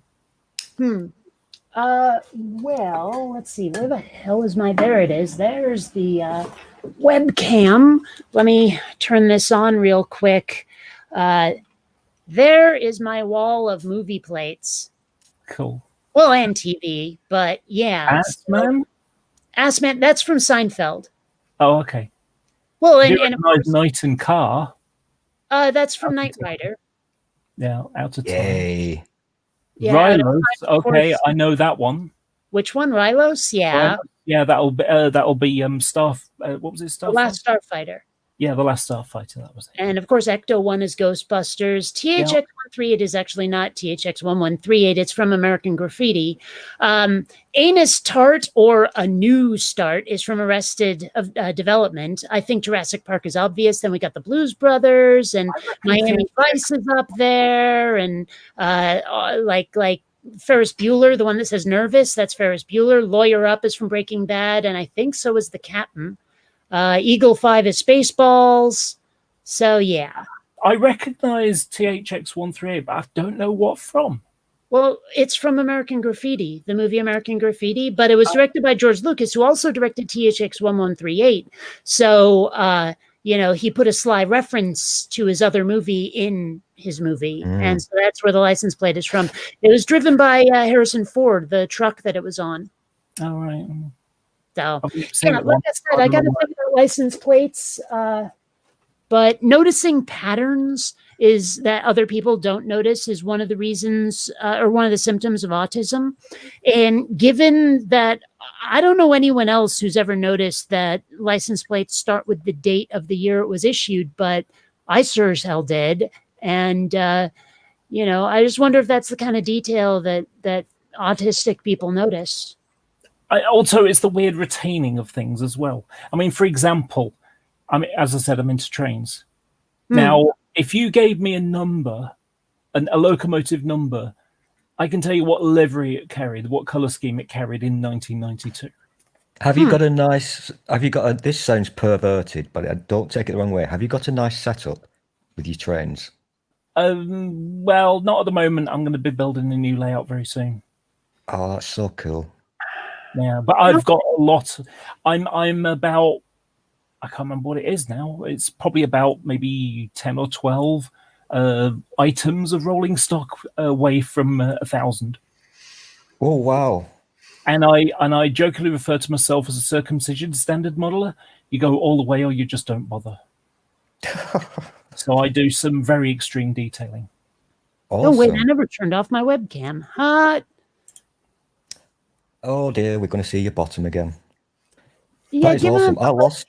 Is pointed at a monitor right now and not me. I think you're unlikely to see my bottom. And why do they call that your bottom anyway? That's not my bottom. That's the back of my middle.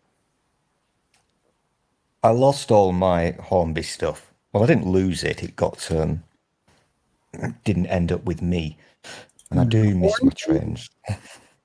Oh, is that a train toy company, Hornby? Yeah. Oh, I've never heard of it until now. By the way, where the hell did Purple go? Oh, that's Purple's disappeared. I was wondering. Yeah, well, actually, Doc did too, like a couple of minutes ago. Right he before said his phone was overheating. Doc said his phone was overheating again because Stream Yards does that to his phone. He's on his phone? Yeah, where's Purple gone? I don't know. I saw when he dropped out, and I was like, I'll say something eventually, but, people are long-winded. So, I mean, I am too. I'm not accusing anybody of anything, but still. I wasn't paying attention. I just perked up when the train talk started. I can't find it now, but I remember seeing like a link on Facebook or something that said fandom of trains is actually a trait common to trans women. I don't know why. Well, I've known a lot of transgender and cross-dresser people in the past, and one of the traits that I've noted frequently is there are so many that have either joined the military or become engineers.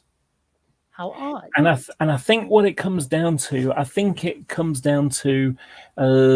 puberty happens at about the same age as you have to start thinking about getting a career, kind of thing. And I think that the the long-standing stigma is, and it's a bit like it's a bit like someone who's gay and say, well, if I get married, then the gayness will go away, the thoughts will go away. I see where you're going with this. So it's like the manliest careers they can. Yeah, so I know I'll do a manly thing. If I do a manly thing, then these thoughts in my head will just go away. And so it's amazing the amount of join the military because that's what men do, or become engineers because that's what men do, because it's intellectual, work. Another weird thing that I've noticed, like I've only known 4 intersexed people in my entire life, right? But one thing that was common to all 4 of them, and I don't know if this has anything to do with it, and it probably doesn't, because how would it? All 4 of them were blonde. And I'm like, is that a thing? Or is it just like a lot of coinkydinks at once? You just happen to find 4 blonde people who happen to be intersexed. Well, sure, but both are biological, so how do I know they're not related? Maybe the trait piggybacks on a blonde gene, for all I know. It could just also be just a normal coincidence. Well, yes, that was kind of what I meant by a bunch of coincidences all at once. I don't know. Do they not say coinkydink wherever you live? I've never heard of that phrase ever used before. It's slang for coincidence. To be a bit more mature than you lot. Oh, bite me, biatch. I never claimed to be mature anyway. Yeah, but we use proper words over here. Yeah, you really don't. And you also tell them. Yeah, we kind of invented this language called English, and I know that Americans... Oh, shit, here we go. Yeah. You invented it, we upgraded it, so... Oh, dear. That's 2 raspberries today. You're treating us. Yeah, well, I just like to use my tongue. We've seen the pictures, yeah. Here is an example of... I can't do the screen share, so I'll just point the camera at it instead. That's an example of a coach that I converted. Oh, that's cool. Hang on, what am I looking at here? Is that the real thing, or is it? It's a parcels coach. Yeah, it's a model one. Is that an actual model, or is it a picture I'm looking at? That's a model. Oh, wow. I found a picture of a license plate. Here it had a door, and there it had another set of doors. The window, the little vents that are there and there, those are ones that I fabricated. I've converted all the underframe equipment to have, air brake pistons. And so it used to be, there's a vacuum brake pistons. This is a dual braked coach. I've got all the handrails and electric train heating sockets and plugs, and the brake hand. This used to be a guard's compartment, and the handbrake would be inside, sort of sticking upwards. Instead, it was moved to the below. So what are we actually looking at here? Because I can't tell from the picture. I'm assuming that's not full-sized.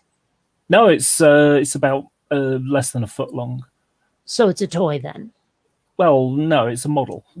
It's a model. I don't say distinction without a difference personally, but okay. Well, this has got lots of bits that would fall off and break if you treated it like a toy. So do a lot of toys, but, I'm very, very careful with my Nintendo Switch, even though it's a toy. Because that shit's breakable if you abuse it. One of the other things that I've done, so this used to be a newspaper van that was converted, and when they stopped transporting newspapers in these things, you can just about make out it's got newspaper written underneath. Cool. The resolution's too bad for that. Can't tell. No. And I still want to know where the hell Purple went. Yeah, I've written 4 magazine articles for good quality magazines. They don't accept mediocre. Do you have any of the Royal Mail carriages? Yes. I always used to love those. Yeah. I've The actually got ones that actually collect the bag of mail from the Oh gosh, now thingamajig. that was a toy. Not only that, it was an LMS one, and they painted it in Royal Mail colours, which it never carried. I mean, but bear in mind that back in the day when that was done, Hornby was a toy train company. Yeah, it was very naff. I remember this because I remember the TV ads with it, and I also had, well, you still can, I'm quite sure, get the print Hornby catalogues that have all the goodness in them, and I used to sit as a kid and just, whoa, look at all that stuff. Of course, we could never. It was expensive stuff. It still is, but certainly we couldn't afford any of that stuff. But so I just looked at the catalogue. I do demonstrations of modelling at shows and things like that here and there, and I once had someone who came to the stand, and he started saying about how old stuff that he had was like really expensive, and well, he was talking about stuff from the early 80s, and it's like, oh, I got that. That's better than what you've got there, and my stuff is far better by comparison, better detail, better running, has lights on it, and all that kind of stuff. Just really good quality. And he was talking about like an old ring-filled motor, and it was okay for the time, but way out of date now. And so then he said, well, I've got some stuff in the loft that's worth a fortune. And he explained it was old Triang stuff. And I said, my suggestion is sell it now while it's worth a fortune. And he said, what do you mean? I said, well, if you look at the average age of the guys in the Triang Society, they're guys that are they're in their 80s now, and there's a thing with model railways. Effectively, what happens is people start. Hang on, I've got a hiss. I think it's from me. No, I don't think it is. So maybe it was. It might be me. I had just turned off my microphone. Right. Okay. Yeah. Anyway, so what happens is when you're a kid, you look at those books, those Hornby catalogs of whatever, and you dream about having this room full of model railway stuff, and it'd be fantastic and all that kind of thing. Yeah, and then when you get older.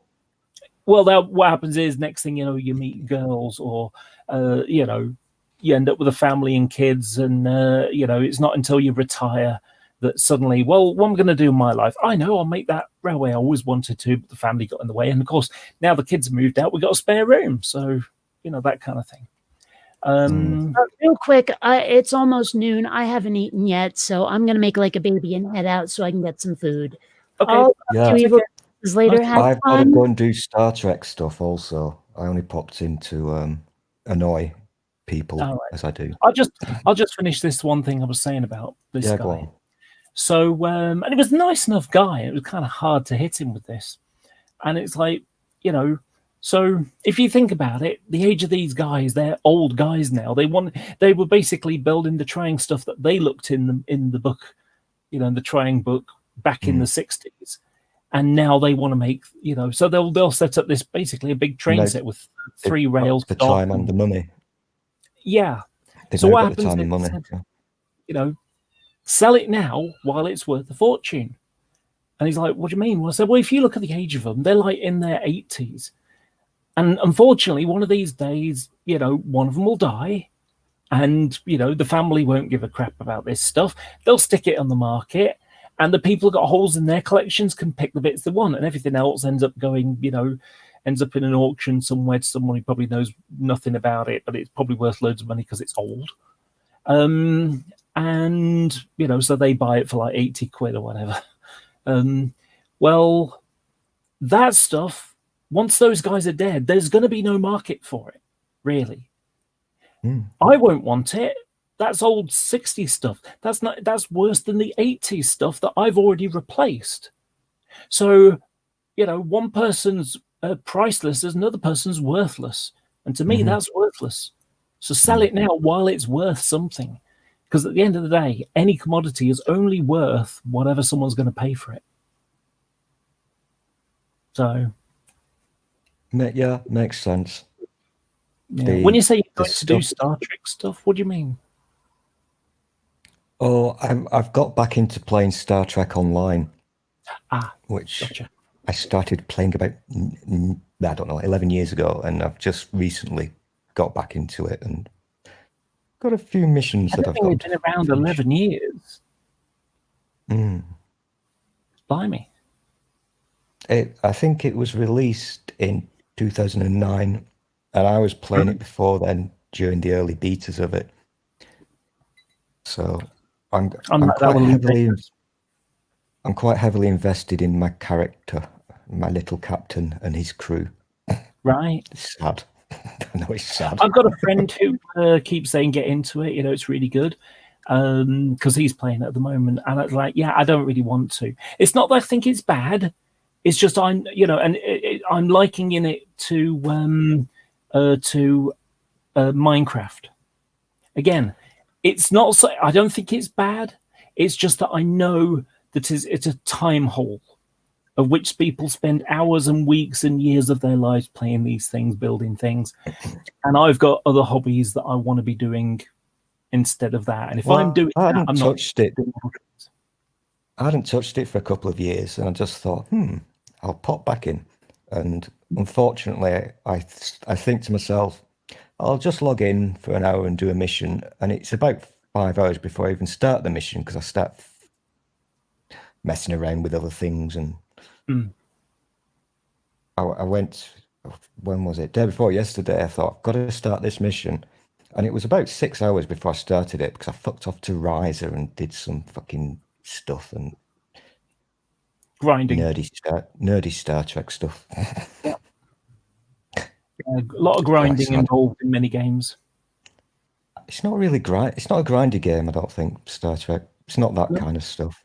No, it's not that repetitive over and over again because it's actually got a storyline to it. Yeah. Now it has. It didn't when it was first released, but now, because it's changed so much over the years, you've now got what you call what they call episodes. So I'm going through all the episodes and working my way through, and it's actually quite a decent story if you do it all in the correct order. It's very Star Trekky. Yeah, all the proper music, official, and the voice actors, the original actors and stuff. So that's my nerd thing at the moment. Yeah, sounds like fun. Keeps me out of trouble. That's why I do model railway stuff. We're allowed to do our things. Yeah, it's very difficult, because social media can be interesting to do as well. But then next thing you know, you've lost an evening. Yeah, got to stay away from the Twitters. It can be bad for you. Yeah, I mean, I'm fortunate because I can unplug my head from it. Yeah, I if you've been watching and reading the same old shit over and over again, especially in this country, what I say is you've just got to learn to scroll on by and let it go. Don't get involved because it will really mess with your head.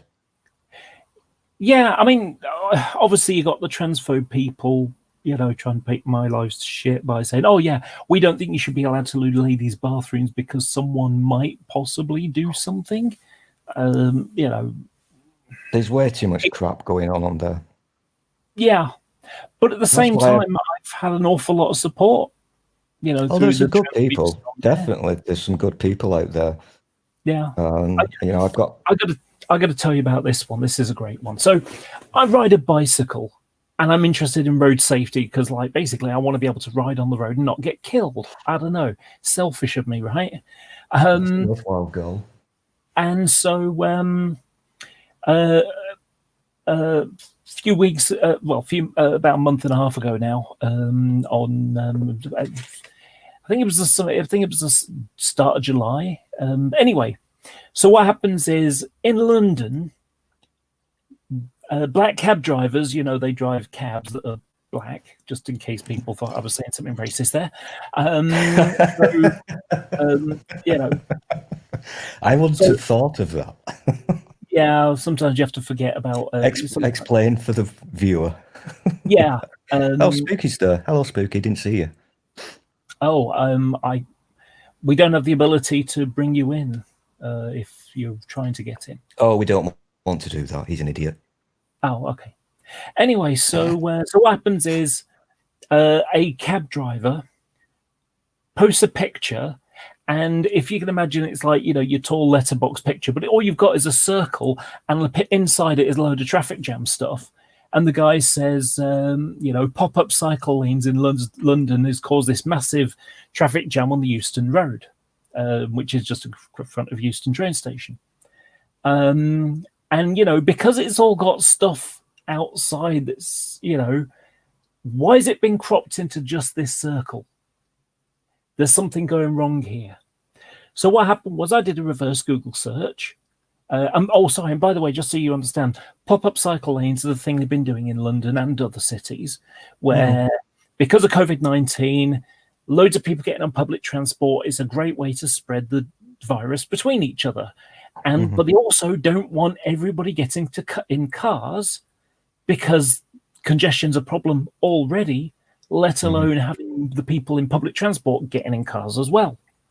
And usually they're only traveling like 3 miles. So it's like, okay, what we want people to do is ride bikes instead because they take up a lot less room. I mean, even if you just think about a small car, you can get 4 bicycles in that space, in that little square space of a car. So they've been putting, you know, instead of having 2-lane road, it's a 1-lane road, and they've made 1 lane into cycle lane by putting cones down. So that's basically pop-up cycle lane. And it's been incredibly successful. People have been riding bikes instead of driving or getting in public transport. And of course, you know, when you've got people who might have the virus getting on a bus or something, good chance that the bus driver could get ill from it as well. So they haven't had as many staff available. So it all works together in a sort of nice circle that, you know, is beneficial for everybody. So so this guy posts a picture, and all you've got is a circle with a load of traffic in it. I did a Google search and discovered that there's no cycle lane in that picture. It's also not the Euston Road. You can see there's a bus there, and the bus number is one that doesn't go anywhere near the Euston Road. But better still is the fact that the picture came from 2015, 5 years ago, and the traffic was nothing to do with cyclists at all. It was due to a London Underground strike, so a subway strike. And so, yeah, so not only was it was nothing to do with cyclists at all, nothing to do with cycle lanes, nothing to do with pop-up cycle lanes, which didn't even, you know, even the cycle lanes didn't exist then because they'd made proper infrastructure. And of course, the cab drivers blame cyclists for the congestion in London. Well, there's always been congestion in London. You can look at pictures from the 60s and 70s, and there was congestion then.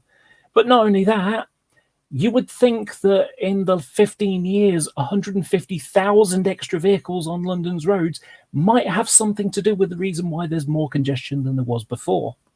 You'd think so. Yeah. And, you know, even when you prove it, they just like pretend you didn't post anything and just go, yeah, but I'm a cyclist, you know. But it gets better. It gets even just one extra step better. So not only has this guy lied about it's been caused by pop-up cycle lanes, and it's been caused, you know, it's something to do with bicycles when it's nothing to do with bicycles, and the year is completely wrong as well. 2 days later is when they started to install the pop-up cycle lane on the Euston Road. So even if it was a picture from just that, more bullshit, it wouldn't be anything to do with pop-up cycle lanes at all. So you gotta love this is the thing. There's way too much. There's way too much of this idiots spreading bullshit. It just winds me up so much. It's stupid because, you know, if there's a problem, you should have evidence for it, not fabricate it. The nonsense that is happening in this country now. You expect this kind of nonsense from the Americans, but when you've got all the idiots at Trafalgar Square over the weekend, the anti-maskers. Oh God, those people are just nuts. I mean, you know, the way I see it, you know, wearing a mask is the same as stopping for a red light. You know, if you don't stop at a red light, then people get hurt or killed because they have collisions. You hit them or they hit you or whatever. So that's the reason why we have a social understanding for everybody's safety that we stop at red lights and we go at green ones, as long as it's safe, of course. Yeah. But no. We've got these fucking far right, I shall call them, idiots who are spreading the nonsense on social media. And of course, you've got David Icke was there as well. And oh God, I just haven't got the patience for any of that crap. I really haven't. Definitely not today, because I've only just, I was listening to LBC, which I do pretty much all the time, because there's fuck all else to entertain me on the radio. And on the news, no, it wasn't on the radio. It was an LBC tweet, actually. LBC News did a tweet to inform me that I live in one of the 2 towns in England that has today been put into really strict lockdown. Oh, right, okay. And the thing that annoyed me was Matt Hancock, who I do not like these people at all, but Matt Hancock has said, right, you live there, strict lockdown. We were going to ease your lockdown, but now it's really strict. I didn't get the memo that I thought we were free like everybody else. I thought we'd been released. I only found out this morning in a tweet from LBC News. Nobody has told us. Go around this town and ask, and I bet you nobody knew that we were still in lockdown. And they probably don't know about the news today that we're now in like super lockdown.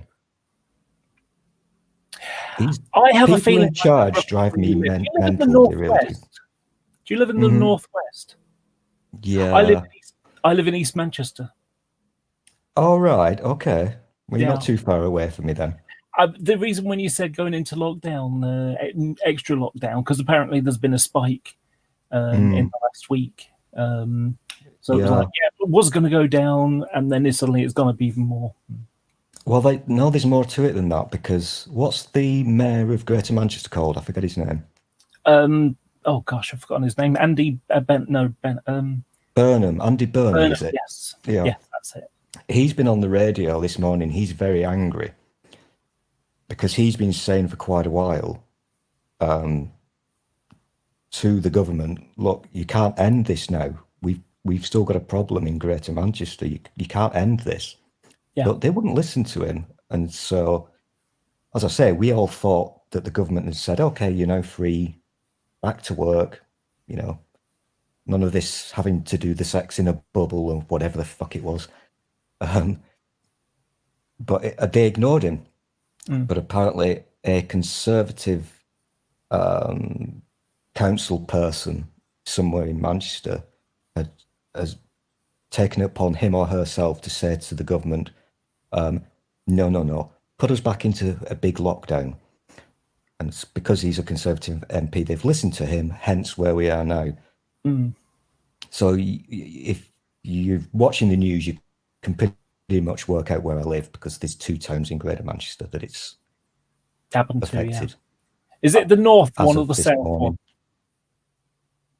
I don't know. I can't remember which the other one is. So I don't know. Trafford is What's south. The other one? Trafford is south, and Bolton is north. Right, I'm not the south one. Okay. I didn't want you to dox your area if you don't want to. No, everybody knows. I've got my. I don't give the town, but I just say East Manchester, so could be anywhere. Yeah, I can probably guess.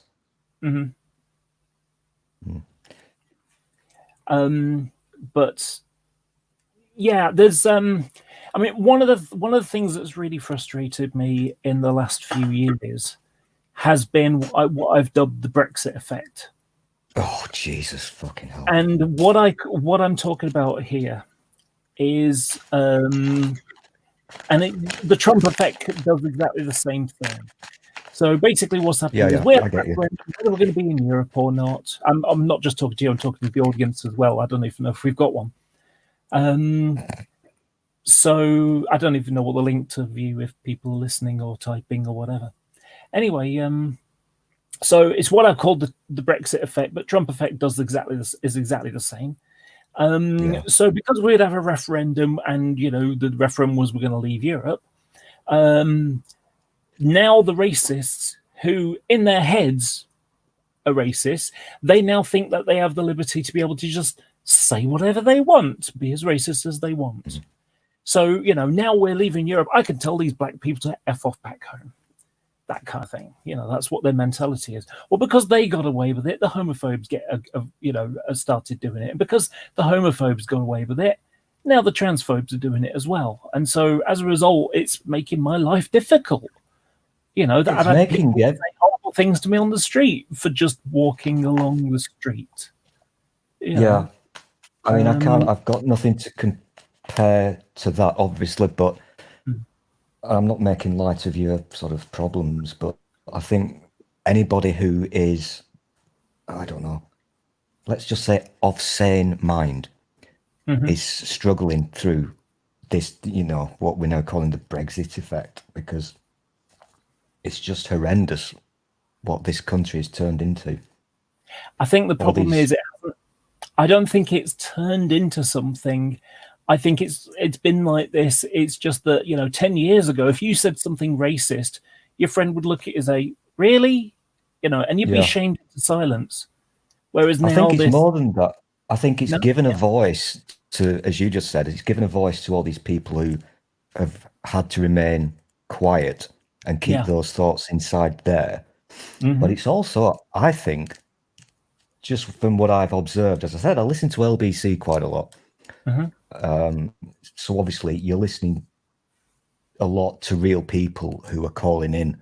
And the things that you hear, I'm convinced that, and it's absolutely shocking, I'm convinced that, yes, a lot of these people had those thoughts in their head anyway, but I think people who probably didn't have those thoughts have almost been groomed into starting to have those thoughts. Yeah, and I think it is. Yeah, I do think it's kind of grooming, because people were bombarded back in 15 and 16 with all these lies and this bullshit about the EU and what have you. And they were kind of taught to, even if they didn't do it before, they were taught that there has to be an enemy. So, first of all, it's the EU. They're our enemy, even though we were the EU. It's not a separate entity. We were the EU. But we were effectively the tail wagging the dog. Exactly. So they hated them. Last week, I don't know what they're hating at the moment. Oh, they're hating immigrants. Well, that's always the case. But the latest thing they were told the ones coming on the boats. Oh yeah, but Farage started that a few months ago. But at the moment, they've been told to hate the BBC because of Land of Hope and Glory. They were hating the French the other week because of the immigrant situation. Do you know what really frustrated me about that one? It was the fact that when the Black Lives Matter thing was going on, those people were going, not the Black Lives Matter people, but the anti-Black Lives Matter people were going, all lives matter. And then a couple of weeks later, they're saying the Navy should just blow these immigrants on rubber boats out of the water. It's like, exactly.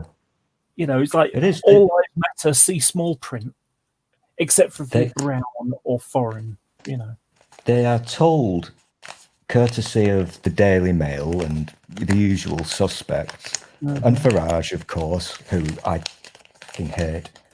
Yeah. If you ever see me on the Twitters, I did it today. Whenever he makes a post, and no matter what it is about, I just write one word, spiv, because that's what he is. He's a spiv, if you're familiar with that old-fashioned word. Yep. And I can't abide the man. He's horrendous. Mm. And he's responsible for so much of the shit that we're in right now. Mm. Because our lovely BBC, I don't know what the hell went wrong with them, but they just gave him way too much time. Yeah, I tell you exactly what it is with the BBC. And, he's just one of those loud people. But the thing about the problem we've got with the BBC is that so frequently, and I saw it all the way through Labour as well, they would take the side of the government. And it comes down to one simple fact, that the government controls their ability to project what they do. Kind of. I disagree with that, because one thing that we've always been able to say, up until about 2015, we've always had people say, oh, the BBC's too left, it's too right, but it kind of cancels itself out because they were pretty much unbiased, mostly, in my opinion. Yeah. But from 15, they just went really weird. And I'm talking about the news and politics side of the BBC, where they gave Farage, I mean, he holds the record for the most number of appearances on Question Time. Usually you'll see the same person maybe on 2 or 3 times in their career or something, but he was on, I think, I can't remember, it was an insane number. And we had this thing where the BBC would put the person who talks complete bollocks, Farage or whoever it might be, against the sensible person who knows what the hell they're talking about.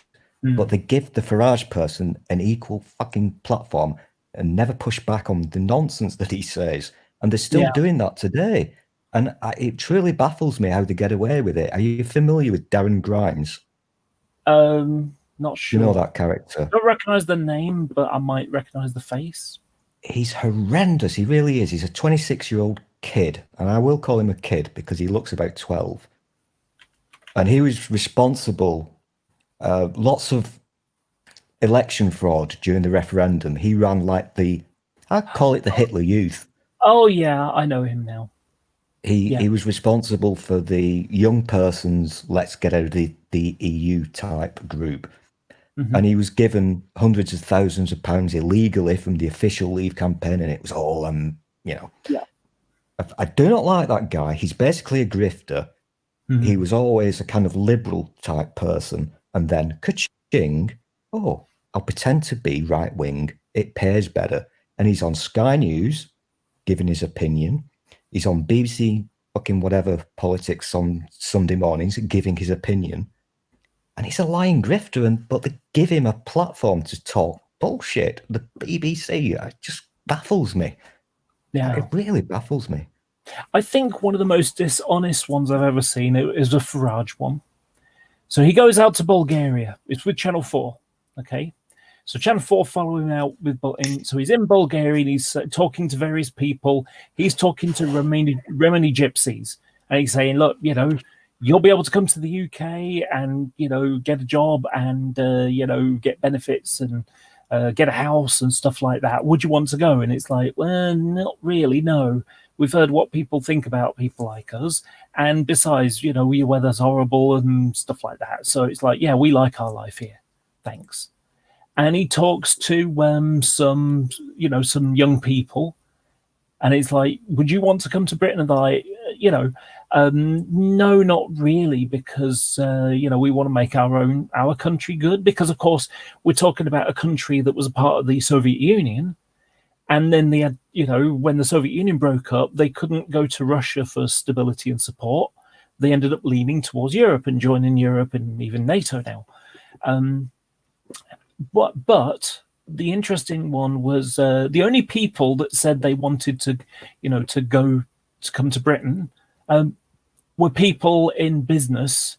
And the idea was come to Britain, learn the skills of business, and then go back home and take that knowledge and that skill base to make their country better, to bring it from effectively a second world nation into a first world nation. And this is what's happening across the former Eastern Bloc countries. Farage comes back home And a week later, he's on a podium at a UKIP thing. And I went to Bulgaria, and the majority of the people I spoke to wanted to come to Britain. Absolutely. Like, hey, Purple's back. Farage, Bloody hell, I hate Windows. Oh, problems with Windows, oh dear. Well, my computer locked up on something because I was trying to load my image viewer. Mm-hmm. So then it insists it's got to reboot, but then Windows decides that, oh, you need to do an update. It doesn't ask me about postponing this because, yeah, why the fuck would anybody want to finish what they were doing rather than get the latest update of the world's most loathed operating system? This is why I've said this before. You need to get, for a couple of quid or a couple of dollars, get yourself a Windows Pro license, and then you have full control over it, and it will never do that to you again. Well, having full control over it doesn't do any good if I don't understand what the fuck I'm doing. Okay, I forgot about that, sorry. But just on the Farage thing, we've all seen him on the TV, so we're kind of familiar with his lies and what have you. But when I started listening to LBC, I started back in July, and of course he was on 6 days a week. He had an hour-long show, and he recently got sacked. If you're aware of that, that was funny. That pleased me because he was doing his racisms on the Twitter. And listening to that, the first day I was listening to LBC, he comes on. I thought, I'm not listening to that tit, but I started listening to him, and I kind of worked out that he's even worse than you can imagine, because the lies that he could get away with on LBC and the way he manipulates the callers, he's a very evil piece of crap. He really is. He's worse than most people, actually. If you've only seen him on the TV, he's worse. He really is. Right. Anyway, we've brought the happiness down now, so let's not do any more Farage. Yeah, and I do want to point out something on Twitter. So I posted a picture of me, with my new glasses, got some new reading glasses, and I've had a whole bunch. I haven't looked for the past hour or so, and I mean, let's have a look. What I forgot? 8 new comments, and let's see. I've had 22 likes and a whole bunch of nice things to say, which is really great. That's a cute look, suits you so well. They look great. Nice frame for your face. Love glasses. They just accessorize, nicely done. Good pick, Laura. Love them. They look great. Suit you. Go well with that outfit. They really suit you. You look lovely. And it's like, oh, lovely thing to people say. Yeah, as we said, there are some good people on the Twitters. Like these weirdos that I keep ending up in streams with. They're all great people. Purple's a good person. Big fan of the Purple. Need to get that computer sorted, Purple. It's bugging me now, and I'm not even there. How old is it? Is it a state of the art? No. I can't afford anything like that. Sorry, I think you misheard what I said. State of the art, as in Noah. Oh, yeah. Have you still not got on my USB budget, I had to buy a sorted? refurbished workstation, so this is probably. Have you still got the USB problem? Yeah. Oh yeah, I haven't been able to do anything with that. We should be able to sort that out, but. Well, yeah. Nerdy's best advice to me was that I probably have to reinstall Windows to fix it. I don't, but it was working, and then it stopped, did it? Yeah, it stopped after Windows didn't update. Right, and it's just your good mic that you can't use. Well, it's a couple of things. It's the snowball mic and the printer. and it Did you won't. just say Mike? Hmm? Did you just say Mike? Who's he? Mike? Are you using a different accent? Not that I was aware of. You're taking that far too seriously, Orange. Or Purple. Yeah, well, I didn't start out very well today. I don't think many of us did. And yeah, now it's like I'm coming into the middle of my own stream and I've no idea what I missed or what happened on my channel, which is rather discouraging. We were just being moaning British people. You didn't miss much. Yep. It would have made you more. Well, I see Kate disappeared while I was gone. Oh, yeah, she decided to do something.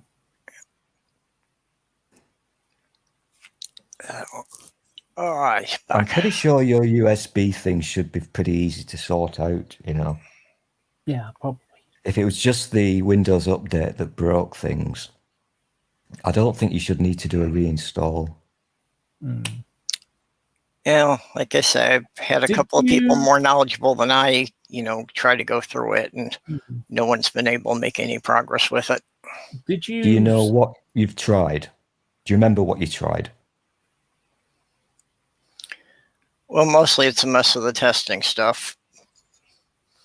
But basically, it's been eliminating all the solutions that people could have people have come up with because the problems just aren't fitting.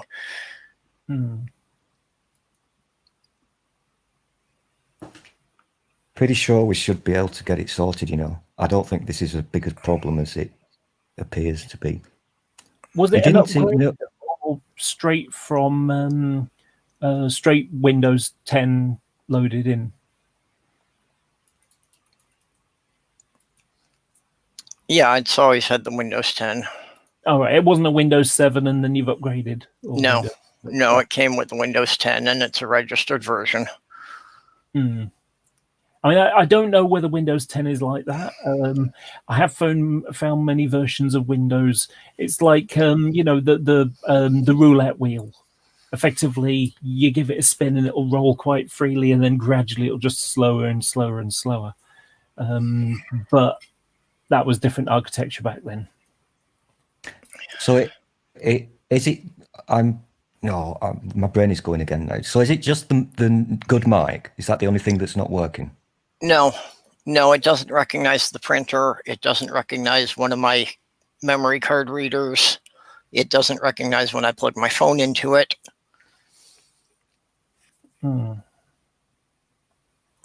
I think it's just a driver issue. Yeah. Well, that's what I would have thought. And when I tried to load some other software for the mic, it gave me a message about missing something for the C++ runtime package. Right. So did you download that? Did it tell you to download it or make you download it? Well, I can't find just the runtime package. When I go to the Microsoft site, it wants me to download this whole fucking studio thing that I know I'm never going to use. Usually. So was this with your Snowball thing? It asked you to download that? Well, it just said that part of the runtime package was missing. It's the Microsoft site that's insisting that I have to download this other shit that I'm not going to use if I want to get the runtime package, which that doesn't make sense. There has to be some way to get just the runtime package.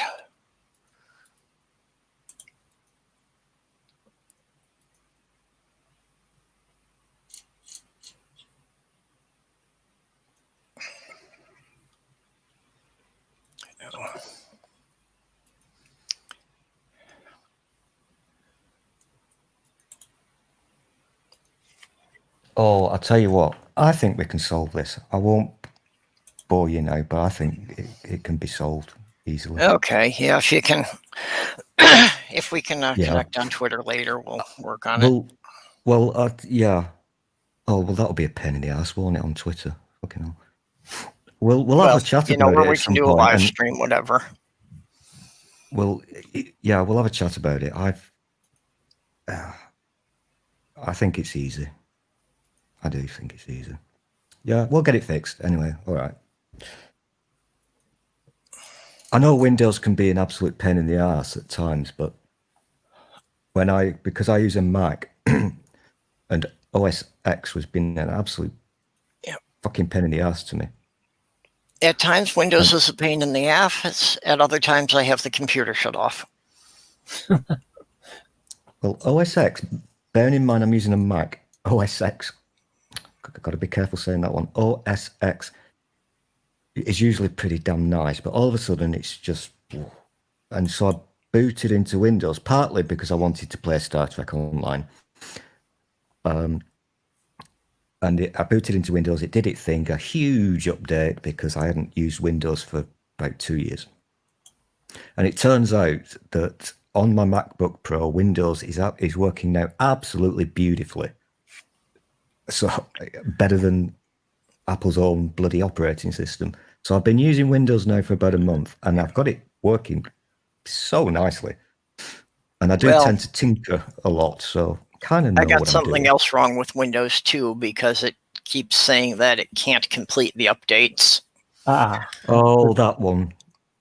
Oh, I can help you with that one as well, Purple. That's a really easy one. Okay, well, if we could fix that one, maybe the stupid thing would actually, correct the drivers if it could correct the updates itself. That one is an absolute cheeky little bugger, that one is. But I know how to fix that one. Yeah. It can be a bit naughty, that one, because I had a huge update to do about a week ago with Windows 10. And it did the thing where you just sat there forever. And for me, I was getting the old chestnut where it says preparing for the next step or something. And it always stays on 0%. And you can be sitting there for hours and it will never move. And you think, okay, this isn't working. It's not doing anything. But what it doesn't tell you is it is actually doing something. In the background, it's downloading a huge amount of information, but it doesn't tell you that it's doing it. And so you think, it's not working. And so if you go and do your Google, people will say, okay, do this, do this, do this. And it will start again. It'll still say preparing to do the next step, 0%, it never moves. But what you're now doing is re-downloading gigabytes of stuff that you've already downloaded and just deleted because you followed somebody's advice. So I'm kind of used to this. I know how to fix it. Okay, I well, ended that up would be downloading good. the update that it was doing for me, I think was about 4 gig in size. And I ended up downloading all that shit twice, so 8 gig. And bear in mind, I'm doing this on 4G, so I've got to be a bit careful with my data usage. So, unfortunately, I'm a bit too knowledgeable about this stuff. One of the things I do find interesting in about Microsoft is they've got something I call Microsoft Time. What Einstein theorized, Microsoft have proven. 10 seconds to go. You're downloading something or installing something and it's like 10 seconds to go, 2 seconds to go. And then it's like, 4 minutes later and it's still going. Time is flexible. Yeah, they need to sort that shit out. Yeah, either that or it's the epitome of a watched pot never boils. Amiga nuts, you are correct. But OS X, when it's working properly, is just so damned more reliable and safe and not as arsey as Windows. It's very difficult to break OS X, and it doesn't tend to break itself in the way that Windows does. It's more secure and blah, blah, blah. But for some reason, for me, it's become unusable, and I can't fix it, which is unusual for me. Which one has become unusable? OS X. Right. Apple operating system. I get a lot of people boast about, using Apple, and it does. And when I say boast, I mean often it is so used as a boast. Well, I use that, so I don't get these problems. And and the thing people have to realize is, I mean, I bought a computer several years ago, built my own, new motherboard, memory, RAM, processor, hard drives, the whole 9 yards. I built a brand new computer from the ground up. And if I bought the same spec of an Apple, it would cost me more than £1,000, and it cost me about £400 to build mine. Oh yeah, I upgraded it. You're paying over the odds for Apple stuff, and I don't use it as a boast. When would it be? I can't remember the year. Let's say 2011 or something. I changed my phone from a BlackBerry, which I'd always been a big fan of, and got an iPhone. I thought, should I do this really? An iPhone? Ugh. But I quite liked it. And so I turned into a bit of an Apple fanboy. And so I ended up with the iPhones and the MacBook Pro and the Apple Watch, a couple of iPads. And the wonderful thing about Apple products is if you've just got one, whatever. But if you've got a few, they all play together really nicely. It's a nice little system. Everything works nicely together. It's a closed system, though, isn't it? Because the only software that works is stuff that they've validated. They say, yes, you can use this effectively. Oh, no. That's not true, no. That's the default position. To be honest with you right now, this has got me so burned out that I need to get away from the computer for a while, so I have to shut this down. Yeah. Okay. Oh, and the chat. So thanks everybody for coming. We'll get your computer fixed, Purple. Don't worry. Okay, yeah, we'll chat about that later on today. Then I have to run out and do a couple of errands yet. So. Oh, what time is it? Well, for me, it's 2:30 in the afternoon. Yeah, 8:30 here. So. Yeah. I have to get some hardware for a project. Take care of yourself, Purple. Thanks for. Okay, so bye all. Yeah, catch you later.